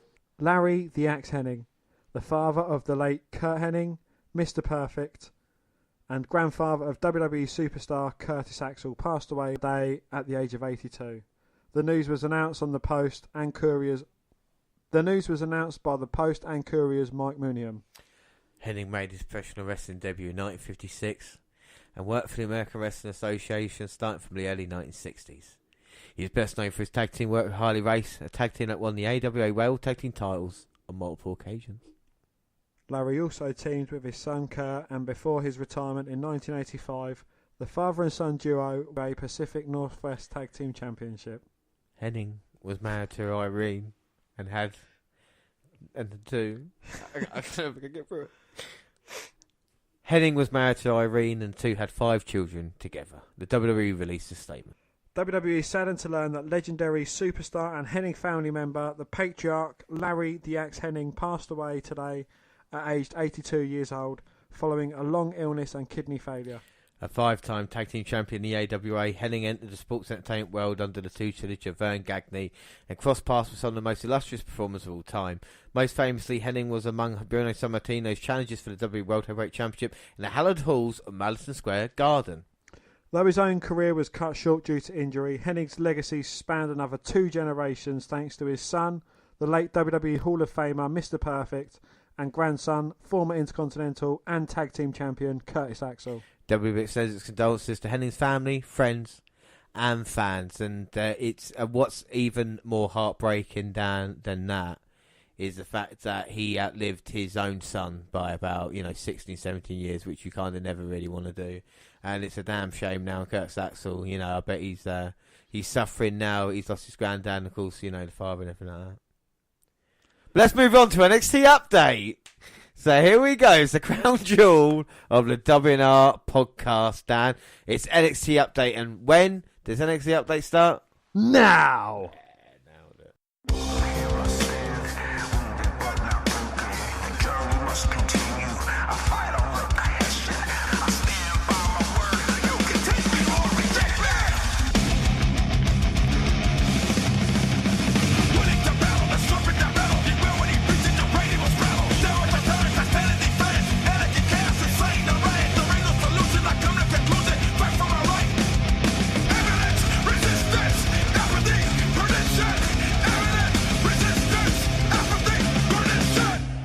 So it's November 28th, episode 480. Vic Joseph and Nigel McGuinness welcome us to San Jose, and we're starting with tag action. Yeah, it's Only Lorcan and Danny Burch versus the recently released TM61 or The Mighty. But this should be great here. 1 and 2. It's always a pleasure to watch Burch and Lorcan team up. And Burch got hold of Thorne. Was this filmed on a Nokia 3310? Yeah, I know, yeah. And Thorne's shoulder's been taped. And you can see Only Lorcan in there now trying to work on it, but moves him back. And now it's Nick Miller in. Nick Miller gets chopped. Pushes off Only Lorcan. Goes for the hip toss and then grabs the leg. Oh. Only Lorcan, though, kicked to the chest as he had his foot grabbed. Couple of standing switches, roll up by Lorcan. Oh, only getting a 2 count, though. 2. He turns it straight into a half Boston. Now, Burch comes in as well. He's got the crossface in on Miller. On Thorne. Miller's caught as well. It's going to be an early tap now. Miller managed to get to that bottom rope. Lorcan and Burch, though, standing strong in the ring. What a great tag team these are. Burch and Lorcan. Tag team of the year. Contenders. Oh my god, a distraction there by Thorne. Miller in control. Suplex to Only Lorcan. Well, he's not even going for the cover. He's just going away to wail at Only Lorcan's head. And I think it's a bit of a shame what's happened to the Mighty, really. I mean, they came in with a little bit of buzz about them. The Mighty Don't Kneel, as they were known on the independent scene.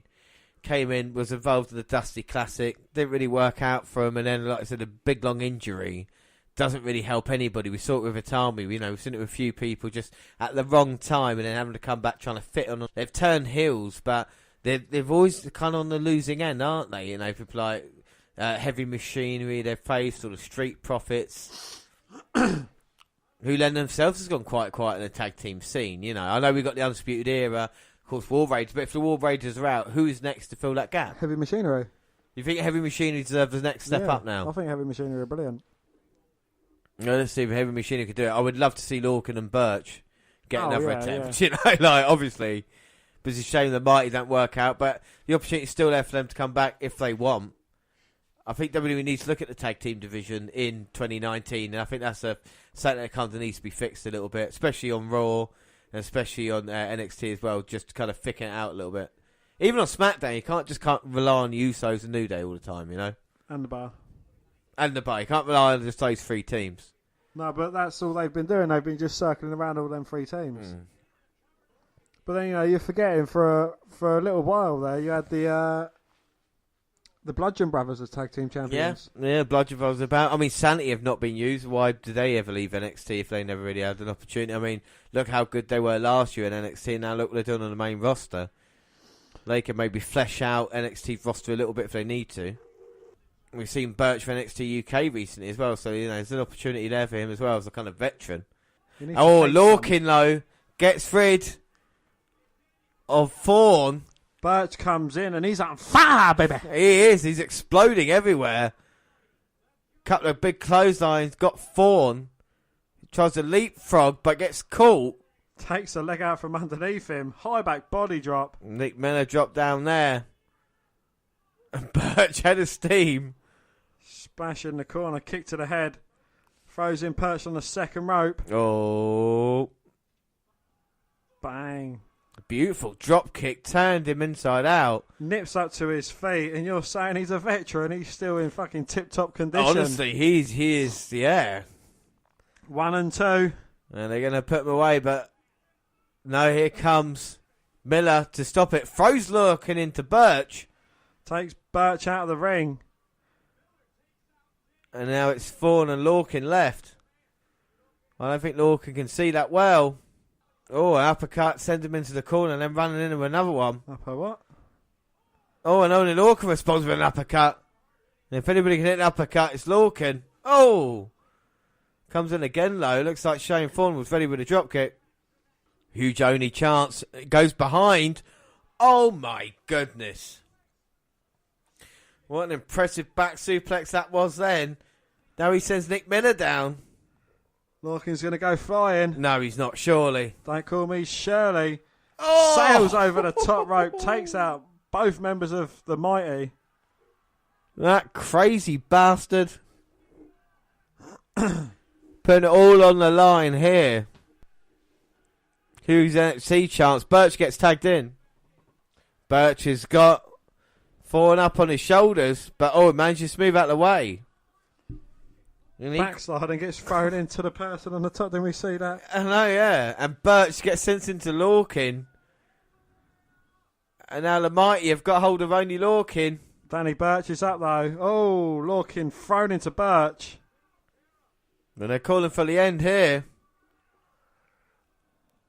Oh no, Birch spears him. Lorcan with a pin. Rolls him up and gets him. And 1 and 2 get a victory. Well, it wasn't pretty, but it was effective. Well, the Brit Am connection gets the win. Dan, what do you I thought it was very entertaining. Again, absolutely love Lorcan and Birch. Yeah, I mean, they are so entertaining. You can't not watch them and enjoy them. You know, there is definitely something about them. And I really like them, and I hope they get another opportunity. It's brilliant. Indeed, yes. We get a flashback of EC3 win over Adam Cole and the attack led by Bobby Fish that put him out of action. A recap of the women's title match at TakeOver is shown, and that follows by an interview with Kairi Sane, Dakota Kai and Io Shirai.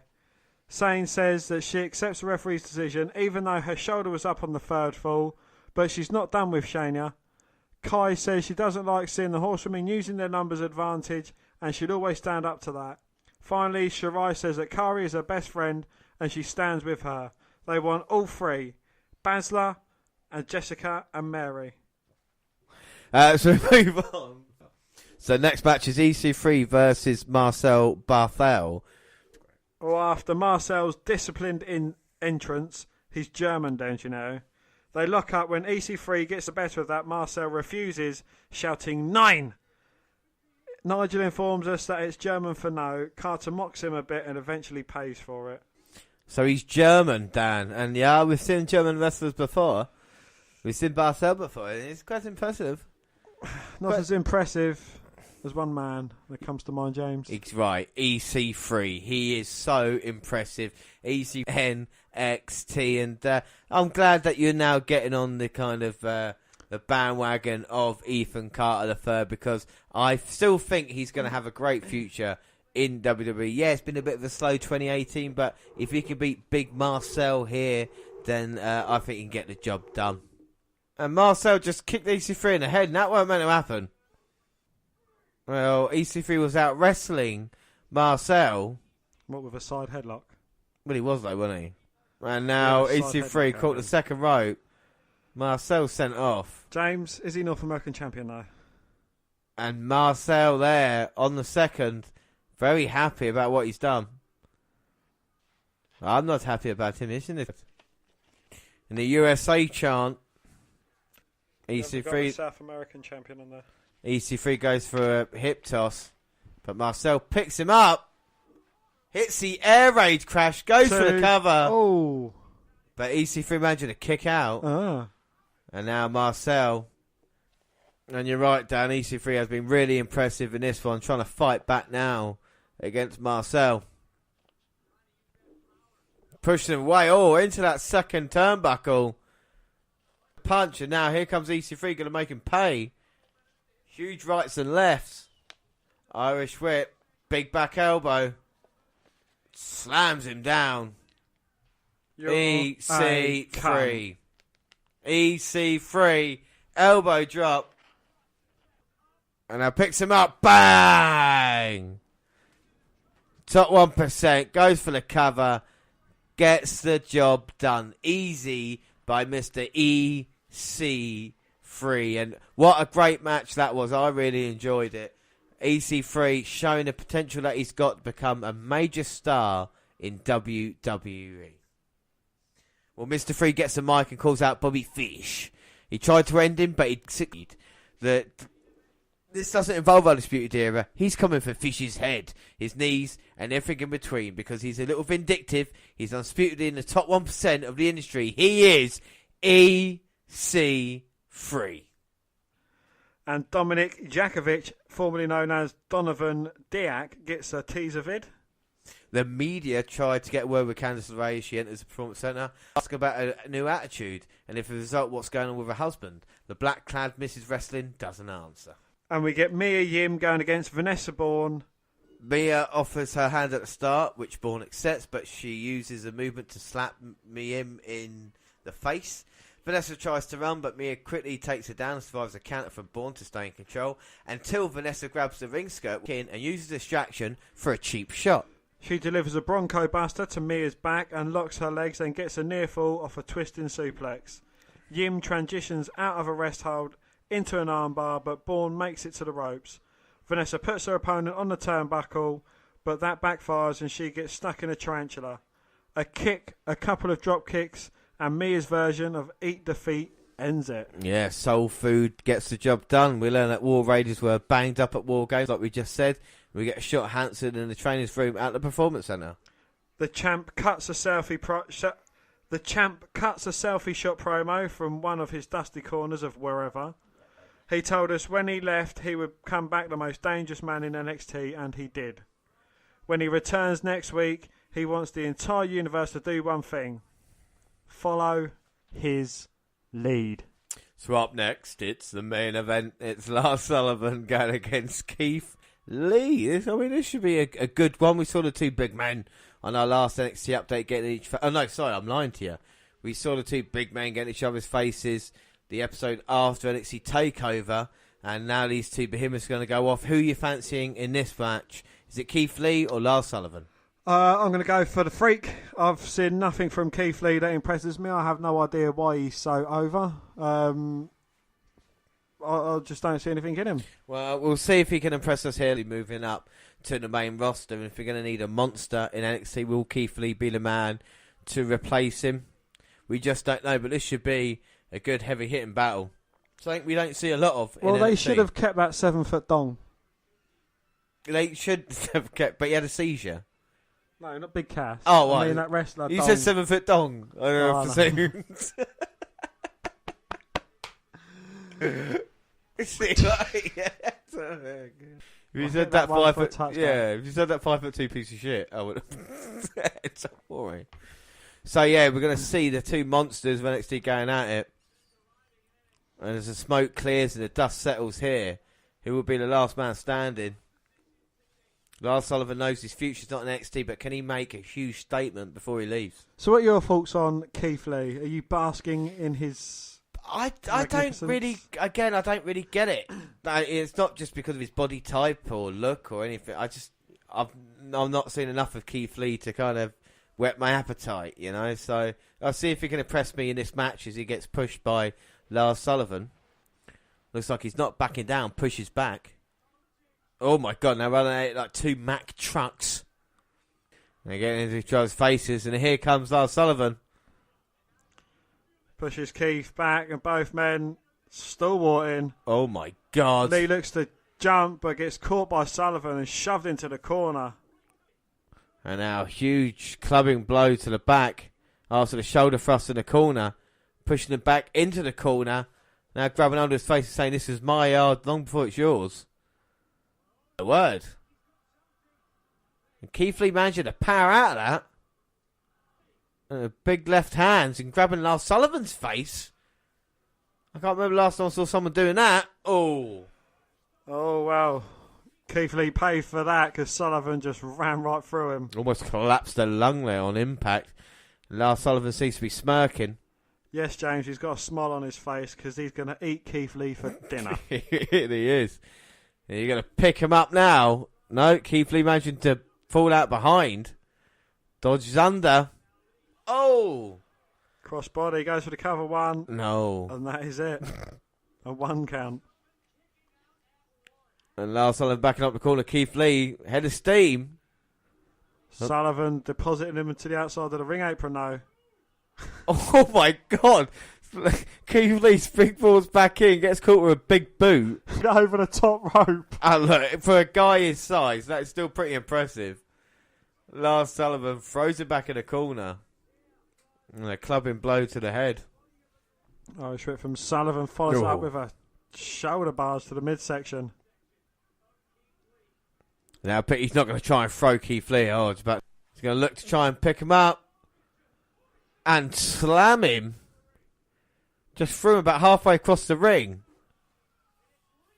Goes for the cover, but again Lee managing to kick out. Ah. Well, Sullivan's dominating now. Big clothesline. Lars going up to the second turnbuckle. Diving headbutt. 1, 2. No, Lee again managed to get shot up at 2. 2. The fans definitely behind Keith Lee, like you say. You know, he is popular. Yes, James, but so was Enzo. Well, that is true. As Lars Sullivan clubbing blows, trying to stop Keith Lee before he even starts in NXT. She's got the big arm wrapped round Keith Lee's body. Clubbing blow to the back from Lars. Knocks Lee to the mat. I don't think Lee knows where he is. And another strike by Lars. And Keith Lee manages to back up in the corner to Lars, but Lars still got the submission in. Not a lot Keith can do at the moment. Well, a second time to the turnbuckle, and that finally breaks Lars Sullivan's grip. He goes straight back to it. Looking to back him up for a third time, but Sullivan just throws him into the corner, follows it up with a splash. And Lars Sullivan got a huge grin across his face as he comes running in now. Oh! Keith Lee managed to use the top rope to jump up out of harm's way. Sullivan goes straight into the ring post. I think the ring moved a little bit there. Lee blocking the right hand, responds one of his own. And again. Oh! Quite impressive there by Lee. Right hand sending Lars into the corner. Comes running in. Charging towards him, but again gets deposited to the outside. This time blocking Lars. Now using the rope to get back in. Over the top rope with a crossbody. He goes for a cover, but only a 2 count. 2. Lars Sullivan struggling to get to his feet, and Keith Lee looks to be the stronger one in this. Right, left hand. Well, from the southpaw. And another one just rocking Lars Sullivan. But that's just pissing off the freak. Oh, he delivers a clubbing right hand of his own. This is like if King Kong and Godzilla was to meet. The way they're striking each other, chop to the chest. And Lars with the right and left, clubbing blows. Oh, and the pounce there. So Lars outside. What's Keith Lee doing? Oh! Alright, fair play. Over the top corkscrew splash. Throws him back in the ring. 1, 2. Oh, but Sullivan managing to kick out. Oh. Uh-oh, and Keith Lee now. He's going up. Off the second moonsault. Oh. Second rope moonsault, but Lars Sullivan moves out the way. Sullivan picking him up. Oh, no, not freak accident. Oh, slams him down. 1, 2, 3. Oh, Lars Sullivan beats Keith Lee, but I got to say, I was impressed by Keith Lee in that match, Dan. Keith Lee has earned a little bit more of my respect. I'm not going to put him in the same category I do as other people that I hate, but I'm still not as convinced by Keith Lee as the NXT universe is. Yeah, no, I agree. But, I mean, off the top there, that was very impressive for such a big man. Let's hope he can continue it.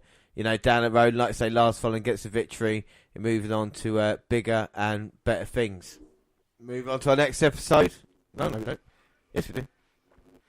So it's December the 5th, and it's... Hang on. Fuck that shit. December the 5th, episode 481.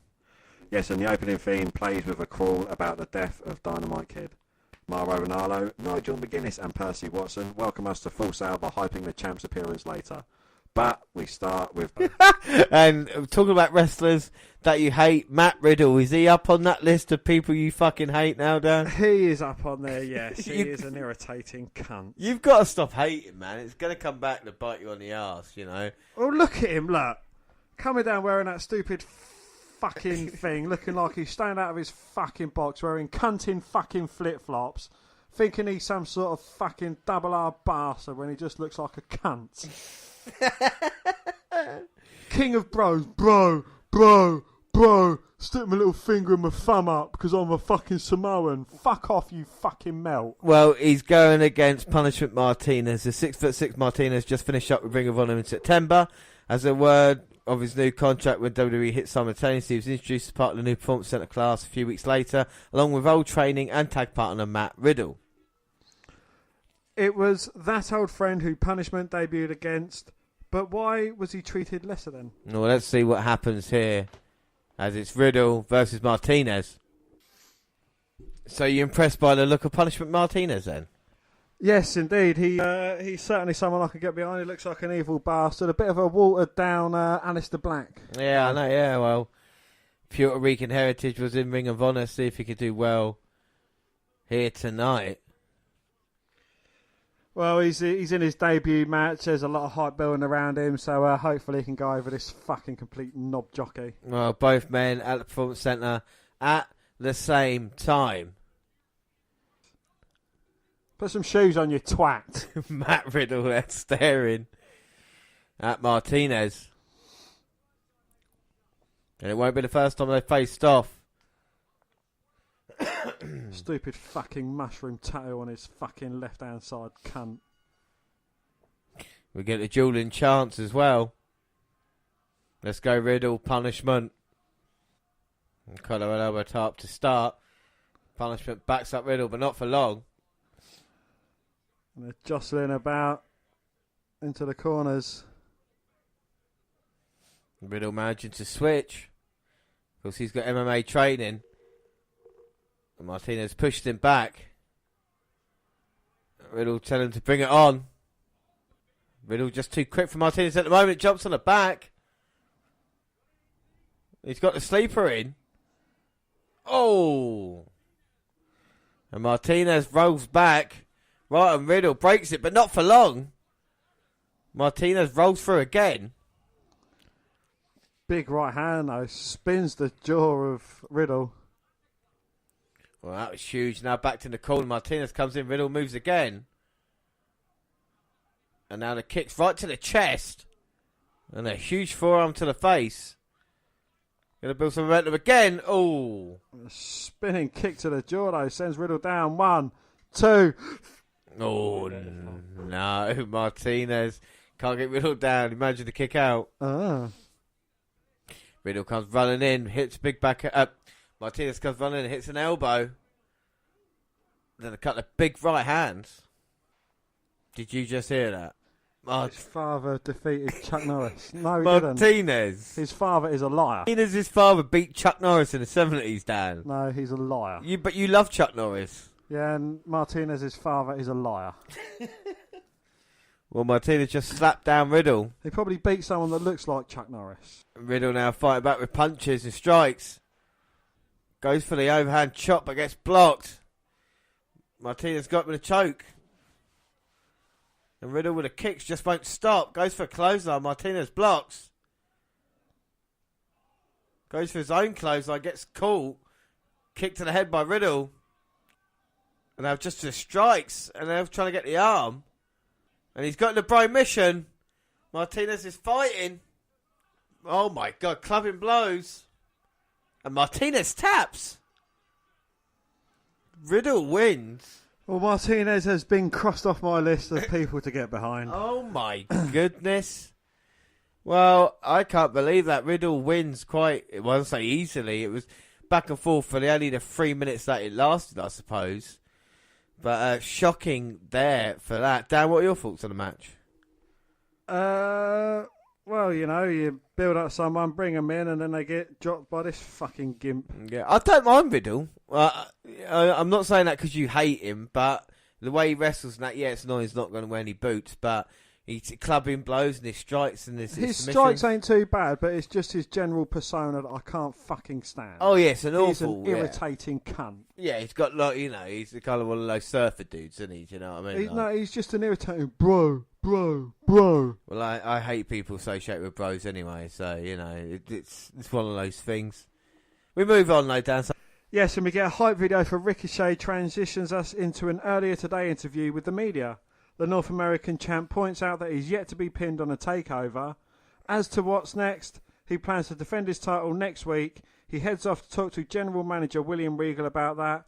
And we're informed Regal approved and Ricochet will have an unnamed challenger next Wednesday.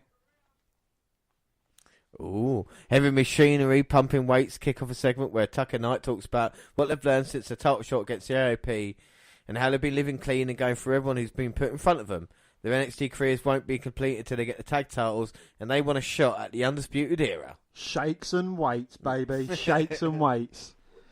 Regal's announcement about the Fatal 4-Way to determine the number one contender to the women's title is shown, and we get a couple of quick clips of Bianca Belair qualifying at a house show last weekend. 3 spots are to be decided for the December 26th match to determine Shayna Baszler's opponent at TakeOver Philly! Oh, God. And up next, it's Forgotten Sons, Wesley Blake and Steve Cutler with Jackson Riker versus Humberto Carli and Raul Mendoza. Just going to mention, because we've not seen any Forgotten Sons yet, and we're just seeing Cutler and Blake. Of course, Blake used to team up with the Cruiserweight Champion, and they get the victory here. I mean, what are your thoughts of the Forgotten Sons, Dan? Yeah, you know, you can... Is their name like a kind of a digger that they've been forgotten? Yeah, you know... It looks like they're going for a James Storm impersonation contest, you know what I mean? Indeed, like, they're all kind of gruff and that kind of way, you know. It's a little bit kind of, oh, okay, what are you doing with that? But, you know, still it's all right, I suppose. Indeed, yes. Kathy Kelly interviews the Velveteen Dream, who now has the power to get music played on a set lit in purple with a of his fingers.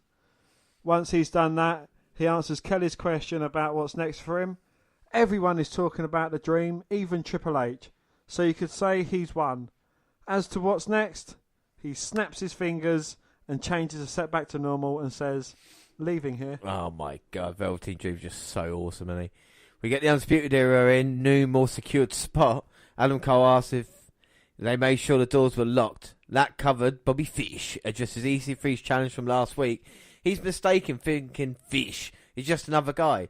He's the guy he should have warned about.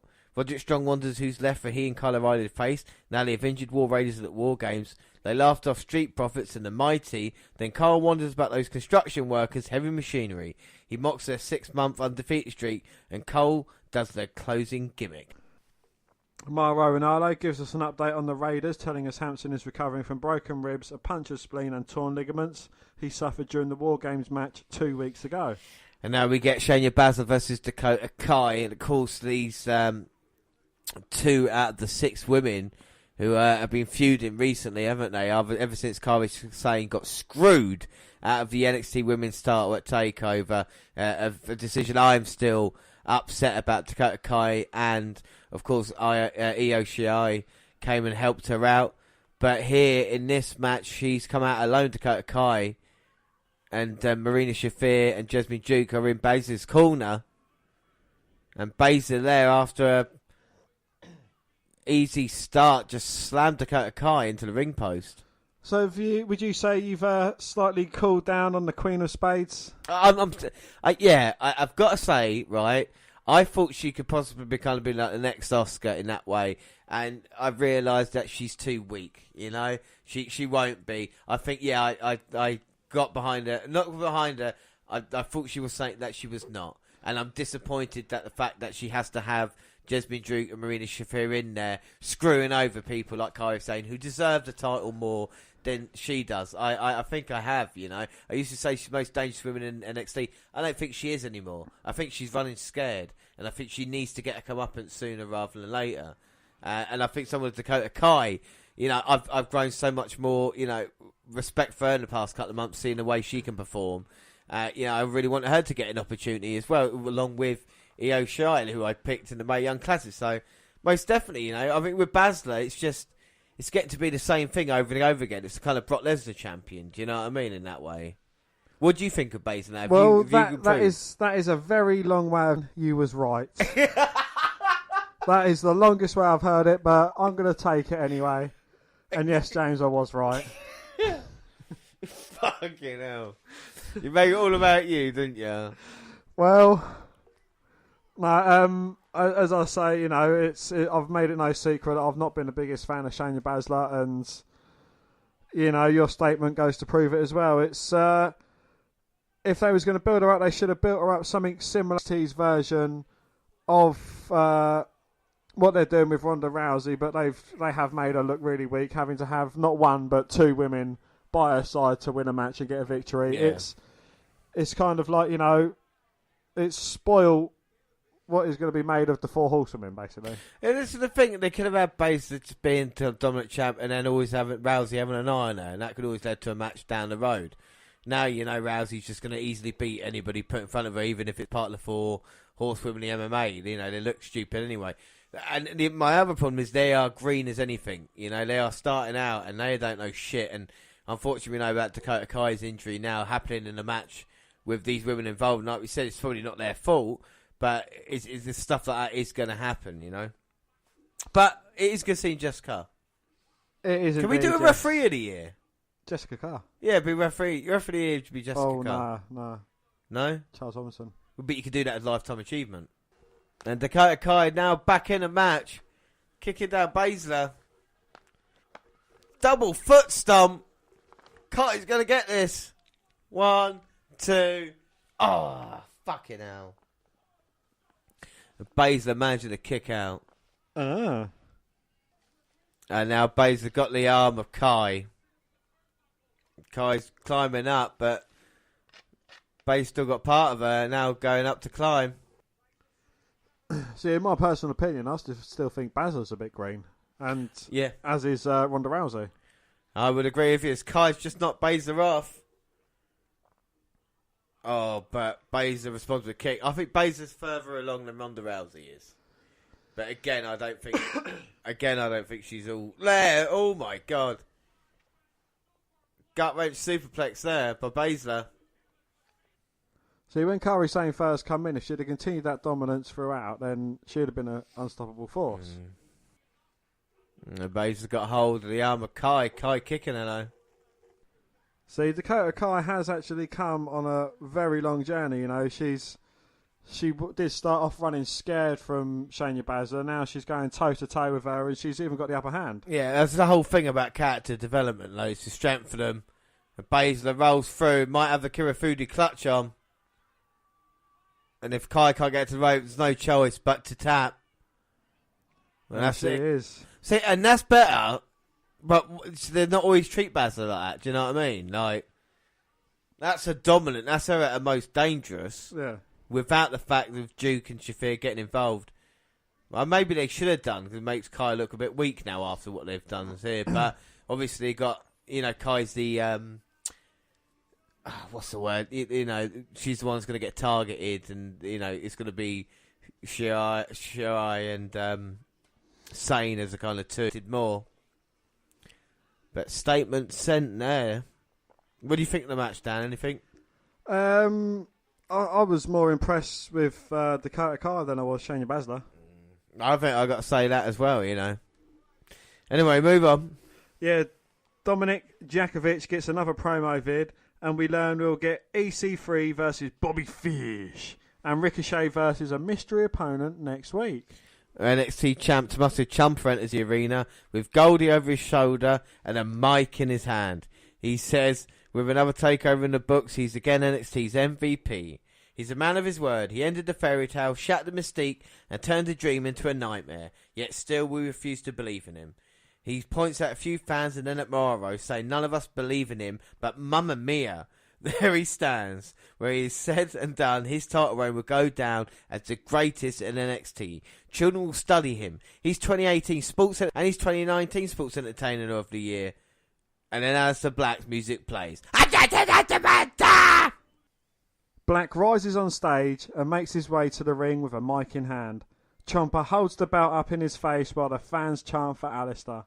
He tells us that in LA he stood toe-to-toe with Johnny Gargano and absolves him of his sins. Sins the puppet master Ciampa caused. But he'd absolve Tommy of his sins because he's invoking his NXT title rematch for Phoenix. But here comes Johnny. Gargano comes out and says, whoa, whoa, whoa. Things between them aren't done until he says they are. They get chin to chin and start drawing, and the champ says, I love it when you leave Johnny wrestling in the back and bring out Johnny Badass. He said he knows what it's like when Gargano gets fixated on something. It looks like he's fixated on Aleister. He saw them tear it up in TakeOver, and the only thing missing was it should have been them in the cage. So he's just talking, but if it were him, he wouldn't be satisfied till he's finished things in a steel cage match. Well, Ciampa gets the crowd chanting for it, and Johnny snaps, saying if that's what the people want, then that's what they'll do. Black is enraged too, saying Gargano needs to remember he showed him mercy, but that's over now. He'll fight him here, in a parking cage, He'll fight him here, in a steel cage, or in a parking lot. Johnny snatches the parking lot line and uses it to remind Aleister that he was the one who put him on the shelf for 3 months. And when they get in the cage, he's going to do worse. Aleister tries to unleash a Black Mass kick, but Johnny dodges and bails. Instead, Black hits Ciampa with one, and while he's laughing on the apron, then accepts the match. I mean, what a fucking segment it was, Dan. What are your thoughts on it? I thought it was absolutely brilliant. You've got the puppet master Ciampa in there. He should have been facing Aleister Black for his, rightful rematch. But he's kind of passed the back on and says, look, Johnny freaking Badass is out here. You should fight him. You would have thought that the kind of feud rivalry between these two guys would have been over by now because, it was set to an end when he absolved him of his sins. But Johnny Wrestling obviously isn't over that. And as Ciampa says, when Johnny gets fixated on something, he's fixated on it. Yeah. And it's kind of, you seem a kind of difference because, he didn't even look at Ciampa. Throughout any of that, he didn't even engage with Ciampa. He was just looking at Aleister Black, talking to the crowd. And, you can see that he's fixated on Aleister Black, and it is good. Yeah, it is brilliant storytelling. Ciampa kind of, manipulating everybody, still getting caught, so it makes Aleister Black look good, makes Johnny Gargano look good. It's just great storytelling, different ways of doing it. All the while just keeping NXT just kind of a must-see program, Anyway, move on, and Ricochet's open challenge for the North American Championship is the hype match for the NXT episode today. Will Ricochet drop the strap to move up to a new challenger for Ciampa's NXT Championship, or will it just be a non-event? Without reading the spoilers, it's hard to tell. Additionally, EC3 will attempt to get his pound of flesh when he takes on the Undisputed Era's Bobby Fish, after Fish attacked EC3's knee a few weeks back. What else to go down on this week's episode? Let's get to the action, right? Yes, it is 12th of December. It is episode 482. We open with a hype video for EC3 versus Bobby Fish and Ricochet's open challenge for the North American Championship. Standard NXT opening credits, and we're originally taped 28th of November from Full Sail. Mauro welcomes us to the show and makes a holidays reference. Later tonight, Mia Yim versus Reina Gonzalez. The winner gets a spot in the Fatal 4-Way to determine number one contender for the NXT Women's Championship. Also later tonight, Ricochet puts the North American Championship up for grabs in an open challenge. Undisputed Era's music hits and the entire group is out. Fish is the only one dressed to compete. Cole plays the tag belt like a guitar, always a good sign. They hit the ring and Cole cuts a promo, putting over the faction and burying EC3, thinking that coming to NXT would elevate his career. Great way to put talent over, by the way. Yes, Cole claims that 2018 was merely the beginning of a decade of dominance for the undeserving era at NXT. Leader of these guys at NXT? I'll take it. At least I'll leave the main roster alone. EC3's music hits and he's out alone. So, I mean, you've got to back me now. I know you hate EC3. Oh, yeah, I'm all behind. Well, as I say, you know, my problem isn't with the undeserving era. My problem is with the main guy. Adam Cole, baby. But yeah, I will go for EC3 in this. Yeah, thank you very much. So you can help me out because EC3 is awesome, even though it's a 4-on-1. That's right, 4-on-1, and EC3 is not scared about that. He's going to face them. And Fish on the apron brings him in the hard way. You believe that Fish can fly. Flying fish. Come on, EC3 now. Boots to the face. The punches as well. Fish, target the knees, injured his knee, hasn't he? No. Oh, both men have got injured. Oh, look at that, EC3 just too strong. I think with EC3, he's slightly too big. Yeah, he should be in WWE, shouldn't he, already? You're no, right. I mean, not his stature, I mean his size. I think if he wasn't as bulky, I think he'd be able to move a lot quicker and he'd be able to do a lot more. Yeah, but I understand what he's saying, but I think with that, he's got more of a kind of superstar look about him. My problem with him, I think he's too tan. I don't want to, you know. He does cut up on the tan. Yeah, he's like, well, yeah, go all in, you know. Can you see him in his budgie smugglers outside with his legs akimbo? With his little fucking reflective panel.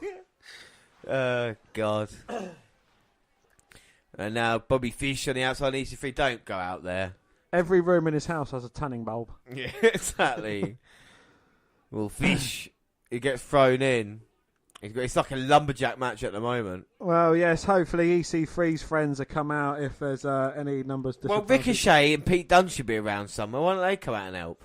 They're busy being champions.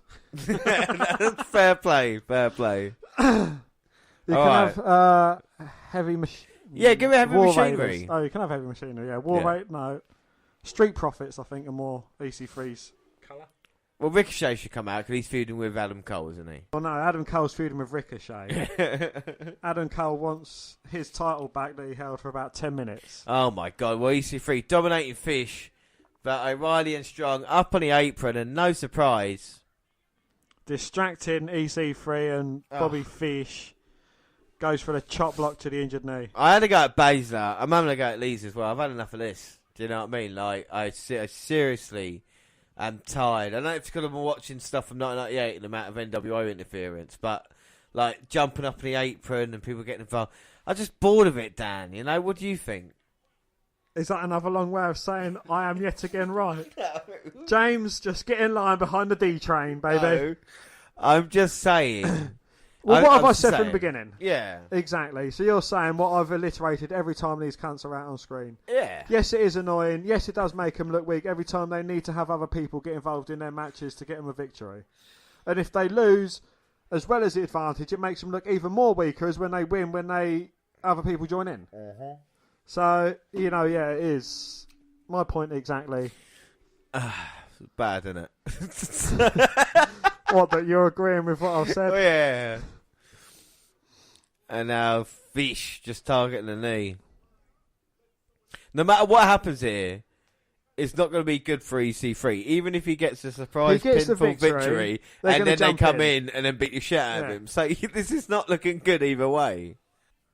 But then again, does that make EC3 stupid? I mean, he must have seen this. He must have seen Undisputed Era for the past year and thought, hang on a minute here. Why don't I just call on 3 guys to come down and, if something does happen, then they got my back. My problem's not with Undisputed Era, it's with Fish. But Undisputed Era always get involved when I fight Fish. So, again, I'm not calling EC3 an idiot, but maybe a little bit less tanning, more going through strategy for matches, rather than phoning Dixie Carter. Yes, indeed. But anyway, I mean, he's the same colour as his boots. He's the same colour as the ref. I thought he was wearing bare feet like Matt Riddle. Well, anyway, he's darker than the Rock. Rolls him up. 1, 2, 3. Gets the win. Get out of there quickly. Get out of there quickly. No. Gets the shit kicked out of him. I honestly haven't seen this, and I knew this was going to happen. Well done, EC3. He gets the victory. He's the winner. And only. He's the winner here. I don't think Ricochet likes him. Yay! Hey! Heavy machinery. I said you can have him. Come, Tucker Knight. Otis Dozovic. Yeah, Dozer. Yeah, that's it. Absolutely Boom. love Dozer. Taking them out. These two big men. It's nice EC3's finally got a couple of friends. It's 2 on 4. And they're doing it. Aye, they're doing it. Well, EC3 wins and Undisputed Era. Get a bit of comeuppance. Oh. Handsome Kyle O'Reilly gets dragged into the ring by his legs. Oh, on the shoulders of EC3. Oh. Top 1%. Yes, I finally like NXT again. James, what are we going to see? WORM. Here he comes. Oh.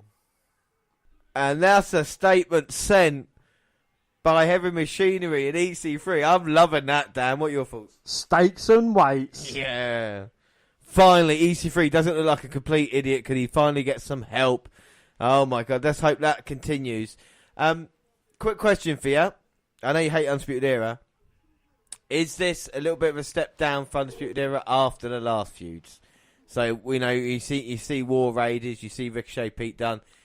Are they feuding with EC3 and... No, I'm not saying it's a step down because someone else is getting a chance. Because at this point in time, it looks like Heavy Machinery are going to be going for the tag team titles, which is good. Yeah. Adam Cole's kind of out of Ricochet's picture, so Ricochet's going to get another challenger, which is good.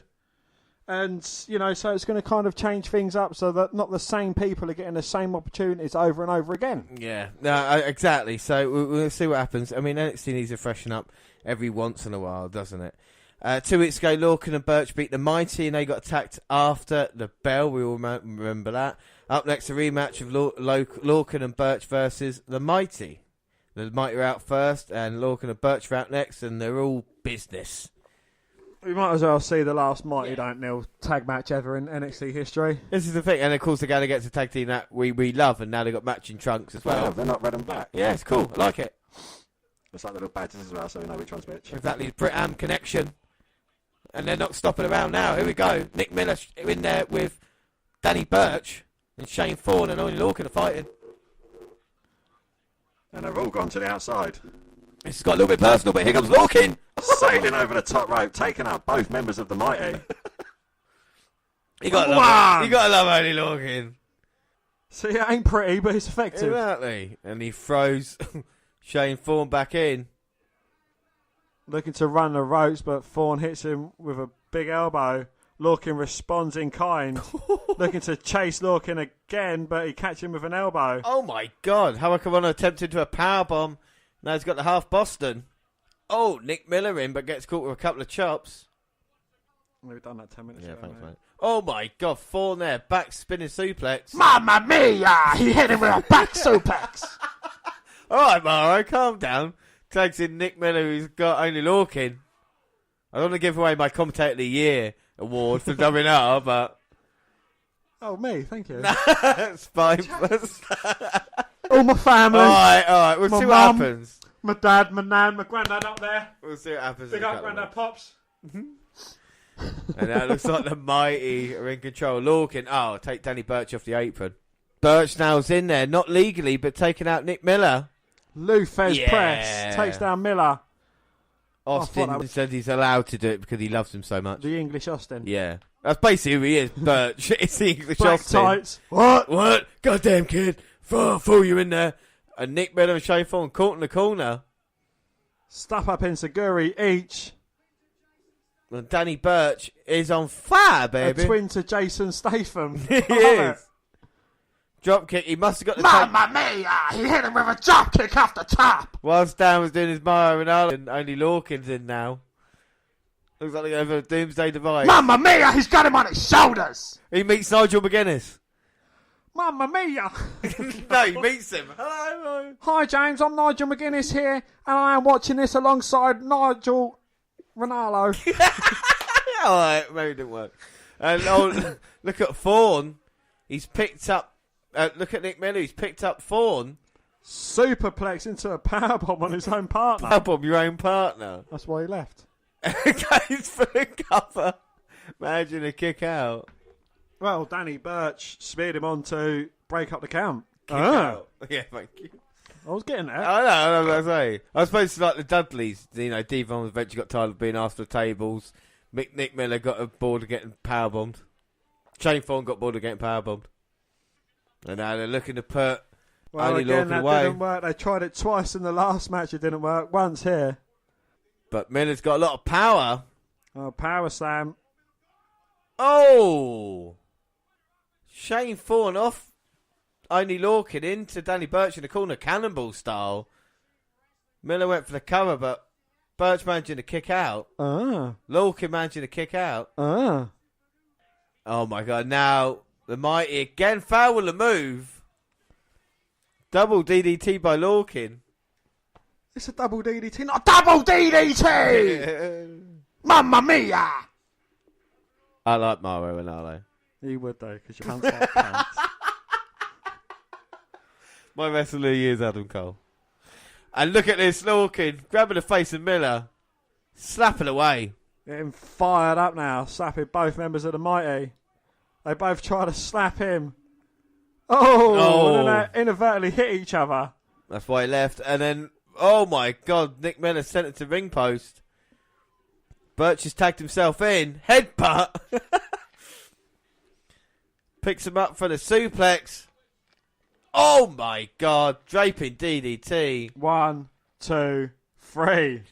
And that's why they left. My God, victory there. How impressive to Burch and Lorcan. Look, are they a great tag team? Was it just me, Dan? They are fucking amazing. They really are, aren't they? And they're really, really impressed here. And it's a shame that the Mighty are leaving because they're just starting to get a little bit of traction here in NXT. I thought they were quite cool in that match. They are as well, yeah, they're starting to get a lot of traction after losing 2 rounds to the Brit-Am connection. Thorne slapping Nick Miller getting fucking idiots. Well, we'll miss him, but hopefully he'll be back soon. But I'm sure Lorcan and Burch will be looking to regain a chance to win the NXT tag team titles. Nailed it. Well, next we see the announce team, and they send us to a video package about last week's main event segment between Gargano, Ciampa and Black. Next week, Aleister Black versus Johnny Gunn in a steel cage match. Meanwhile, last night Gargano cut another cell phone video promo in the parking lot. He's not scared of Black, he's not a sinner, and he's done nothing wrong. Black has simply been at the wrong place at the wrong time. To show he's not scared of facing Black in a cage, Gargano kneels in front of a barricade to simulate he's inside a cage and finishes off the promo there. A great promo that adds to the build of the cage match. Later tonight, Ricochet will take on anyone in the world. Up next, Mia Yim versus Gonzalez to see who goes to the Fatal 4-Way match. Next, another what's his fucking name? Djakovic. Next, another Djakovic hype video airs. He's on tap for next week. Meanwhile, Kathy Kelly's backstage with the 3 NXT horsewomen. Kathy asks Shania what she thinks of the Fatal 4-Way, and Shanya's not worried. Anyone she faces will take home a hospital bill, local medical facility bill. Kathy asks Duke and Shafir about the Shirai Kai challenge, and they both laugh. Shania says they're ready and they accept any challenge that Shirai and Kai want to make. Next, we see the Regal tweeted yesterday that Lacey Evans had advanced to the Fatal 4-Way match. This was by way of her beating Zia Lee at a live event over the weekend. We see some footage of Evans hit the women's right to advance. Women are never right. No, sorry. I'm leaving that in. Yeah, you would though. Meanwhile, Mia Yim is out for the Fatal 4-Way qualifying match. Reina Gonzalez is out next and is carrying a bull rope with a cowbell on it. Huh? We need more cowbell. Next, the match is Mia Yim versus Reina Gonzalez, and the winner gets a chance at the Fatal 4-Way qualifying. I'm really pleased with how they handled Mia Yim so far. I also really like they casually mentioned on commentary that she's roommates with Shayna Baszler. The potential for fun there down the road is great. Anyways, in this match, Mia does the typical stuff you do when you have a much larger opponent. Mainly guillotine submissions and a bunch of strikes. Works perfectly here since Yim is a great striker and they can play up she's learned submissions from Baszler. After a flurry of strikes, Yim hits Soul Food for the win. We get an updated Fatal 4-Way graphic which shows Belair, Evans and now Yim with one spot remaining. Meanwhile, Ricochet is backstage getting ready for his open challenge. Back from the break, Aleister Black is in a smoky room and cuts a promo on Gargano. He says that Gargano is beyond absolution, beyond redemption, and all that is left is a total annihilation of Gargano. Black vows to make Gargano fade to black after the cage match. Is it just me, or have Black promos been getting better and better lately? They seem more serious. Yeah, they do. And I do like this absolution of sins as well. It's cool, and it's like a kind of little thing that you can say, like burying. When Undertaker, buries his opponents and stuff like that. The cat's actually got meaning. Yeah, indeed, and that is absolutely brilliant, and I just love the way they've been doing it, the way they've been hyping it and building it. Next week, Black versus Gargano in a steel cage. Also next week, Jasmine Duke and Marina Shafir versus Io Shirai and Dakota Kai. Or is that Shy and Kai? Well, that will be on the WNR for January. But match 4 is Ricochet versus, let's find out, your man, North American title. Who could it be? Would it be someone we love? Someone we hate? Would it be Mojo Rawley? No! I recognise that music. Yes! Oh my god, it's one of my favourites. If he's carrying a selfie stick, I'm switching off now. No, he's not. You can see the boots. He's listened to me. Yeah! He's not having a selfie stick. See, I don't mind that. You don't mind that? He's not carrying a stupid selfie stick. Oh, right. So he's just got the phone. It's Tyler Breeze. I am so pleased. Dan, are you happy to see Tyler Breeze back in NXT? I'm happy to see he's back and without the selfie Without stick. the selfie stick. You hated him. Selfie stick was one of those things that selfie stick wielding cunt. yeah, it was honestly. That was your first real hate, wasn't it, on the podcast? Oh, I might have to say it was. You might have to say, yeah, that's pretty early on. Tyler Breeze, Prince Pretty is back. Gorgeous. And of course, Fandango recovering from his injury. Are you glad he's not part of the Fashion Police, or is he still part of the Fashion Police? I do not know. I don't know. He's kind of got the Fashion Police style trunks on if you have a look at them. Yeah, exactly. But I mean, it's good to see him, and hopefully, he can do a bit of NXT work. And, if he's successful, stay down a little bit or come back up to the main roster once Fandango's there. I think there's a lot of people to the roster that you can do it with. And Ricochet's basically got an open challenge. And it's Tyler Breeze. And what a great match this should be. Well, James, one of my first hates, but one of your first podcast loves. I mean, I've got actual footage and notes of you saying that he is going to be big. Tyler Breeze, honestly. And, you're saying he could be the next Shawn Michaels if he was an inch or two taller and slightly bigger built. Yeah, he's definitely got the potential. He could all in this match, hopefully. This will be a showcase of what he's all about.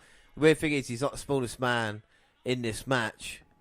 I think he's got a lot of potential. There's so much I like about Well, Tyler James, we're nearly 200. I'm nearly 200. Well, I'm over 200 podcast-wise if you include the extras. And we'll see if my opinion on Tyler Breeze has changed from the first time I saw him as a selfie-wielding cunt. Yeah, let's see what you think about Tyler Breeze in this match. And Tyler Breeze, Ricochet chance. Tyler's gorgeous. Ricochet Tyler chance. is gorgeous. You're right, Dan. You don't have to tell me. What, the chant? Collar and elbow tie up to start. Oh, beautiful hip toss. North American title on the line. And look at this, very Shawn Michaels. Up on their ring, just taking his time. This is where he feels his most confident, obviously. Did you actually know that he was really nervous about this match? Really? Yeah. Well done, Tyler. I love Tyler Breeze. I want to give him a hug. He's one of those guys, if I met, I want to hug him. Ask Mark TARDIS. Yeah. If you want to hug another man, what is your reasons behind wanting to hug him? And Ricochet there, rolling through. So's Tyler Breeze. Sped up a little bit, rolls down. Got him the head scissors. Breeze again rolls. Nip up by Ricochet. Beautiful drop kick. And Tyler Breeze has to get harm's way. And that's how quick the action could be here. Well, you're not safe on the outside if Ricochet's in the ring. Oh, and there's Ricochet off the stairs. Like I said, so quick. And Tyler Breeze now trying to block it a little bit. Goes for the cover on Ricochet. Turns it round. Half Boston Crabs. Yeah, now he's got it in. Ricochet could be in trouble. Must be the go-to submission at the moment. Ricochet managing to get to that second rope. Kicks off Tyler Breeze. Delivers a back elbow to the jaw. Oh, but Breeze, nice shot to the midsection. Oh! Comes running in. Ricochet rolls and then hits a big clothesline. Breeze on the outside now. Ricochet rolls over the top rope, lands on the apron. Breeze swipes the legs. This is good. Ricochet comes flying out. Oh! But Breeze hits him in the chest with a drop kick. Oh my God, and Breeze there, right on target. We might have a new North American champion here tonight, Dan. And what an upset that would be. Not the fact that Tyler Breeze beats Ricochet, but who would have thought it would have been Tyler Breeze to answer the call? Once upon a time, James is a cunt. The end. We pretend we don't like each other. We pretend this means something. Yeah. Your mum tells me, she's like, look, can you not spank my son so hard in predictions next year? Because I've heard him crying. I've heard him crying into his pillow every night that you've been ahead. I said, well, it's been a long year for him, innit? And Tyler Breeze, ever since that kick, has been in control. And he's got Ricochet, been beating him down. Now picks him up into the corner. Ricochet punching Tyler Breeze. He's rocking a little bit on that second rope. Ricochet gets pushed off by, oh my God, Tyler Breeze. He gets kicked in the face for it. Runs into a foot stomp and again a beautiful drop kick. Ricochet on point tonight. Do you think they've done right with Ricochet in NXT, Dan? I think they have, yeah. They've built him up quite well. You know, they've made it so he's not undefeatable. You know, he's not undefeated. He hasn't got a streak. So, you know, he can concentrate on doing his just in-ring brilliance. And again, you know, going against Tyler Breeze, so far I've been very impressed with Tyler Breeze. You know, he's a flawless worker. No matter shadow of doubt, Ricochet tries 619. Breeze then a German suplex. Ricochet lands on his feet, put Breeze in the other corner, hits 619, springboarding in. A lovely springboard uppercut. Ricochet there. Beautiful standing moonsault. Goes for the cover, but Breeze managing to kick out. I don't know. I mean, with Ricochet, you know, he's not been a main eventer, has he? You know, No. do you think it should be him against Ciampa maybe coming up? No, or? I don't. You know, they're building up the right way. You know, they're doing it the way that they should. They're giving him have a little run with that, have a little run on the mid card, and then potentially move up to the main card. You know, they're not pushing him too hard, too fast for everything. Yeah, no, I see what you're saying there. Yeah, I agree. And Breeze now put in position. Ricochet going up. Looking to try and end this now, maybe. He went for it, but Breeze moved out of the way. Ricochet lands on his feet, but now both men trading. Breeze shooting in at Ricochet. Breeze don't hit a super kick, he hits a supermodel kick. Yeah, that's good. Supermodel kick. That's what Breeze is all about. Try not to hit the face. Double clothesline now. I thought it was beauty shot. Goes for the supermodel kick. Got blocked by Ricochet. Oh, and a double cross body. Yes. Love that move. Literally two guys flying through the air, hit each other. You just see the impact. Boom. Mamma mia, they're both down! Oh my God, now both men exchanging on their knees. And Ricochet looks to have advantage and then Breeze responds straight away, but Ricochet back to his feet now. And now clubbing blows to the back. Going to go for the suplex. No, Breeze blocks it, goes for one of his own. Ricochet blocks again. No one can get involved. It's like a seesaw at the moment. Ricochet with a backslide, looking for a back suplex. Breeze lands on his feet. Oh. Gets caught with a back elbow from Ricochet, though. And now second rope, springboard, but Breeze ducks under, hits a supermodel kick. Reverse Hurricane Runner. Plants Ricochet on his head. 1, 2. Oh. And only getting a 2. 2. But one of my favourite moves is the Reverse Hurricane Runner. I think it looks beautiful. Is that your move of the year? I don't know if it's my move of the year. It's just a move I really like. No, not that much. I'm not going to give away too much. Tyler Breeze, Ricochet back to the feet. Ricochet said it's his place now, no longer Breeze's. And Breeze kicks the hand of Ricochet.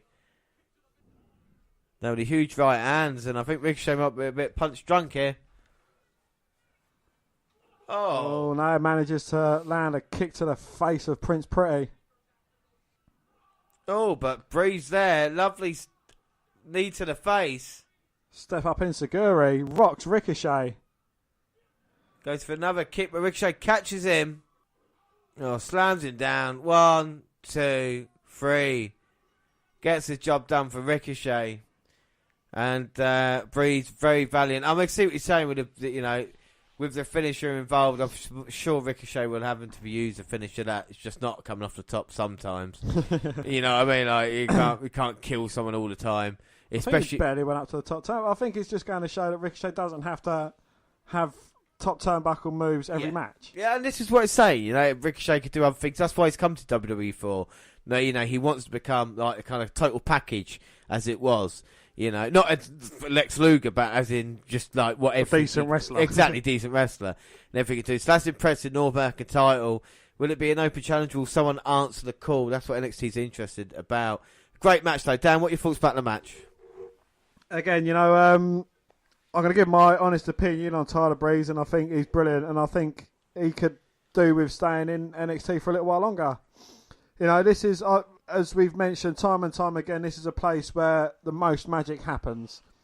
And, you know, aside of the recent reports of Raw and SmackDown having the lowest viewers, being complete and utter pants for the past couple of 3 weeks now, you know, NXT is definitely the place to be. And, you know, you can perform a match of this magnitude against, you know, a performer as brilliant as Ricochet.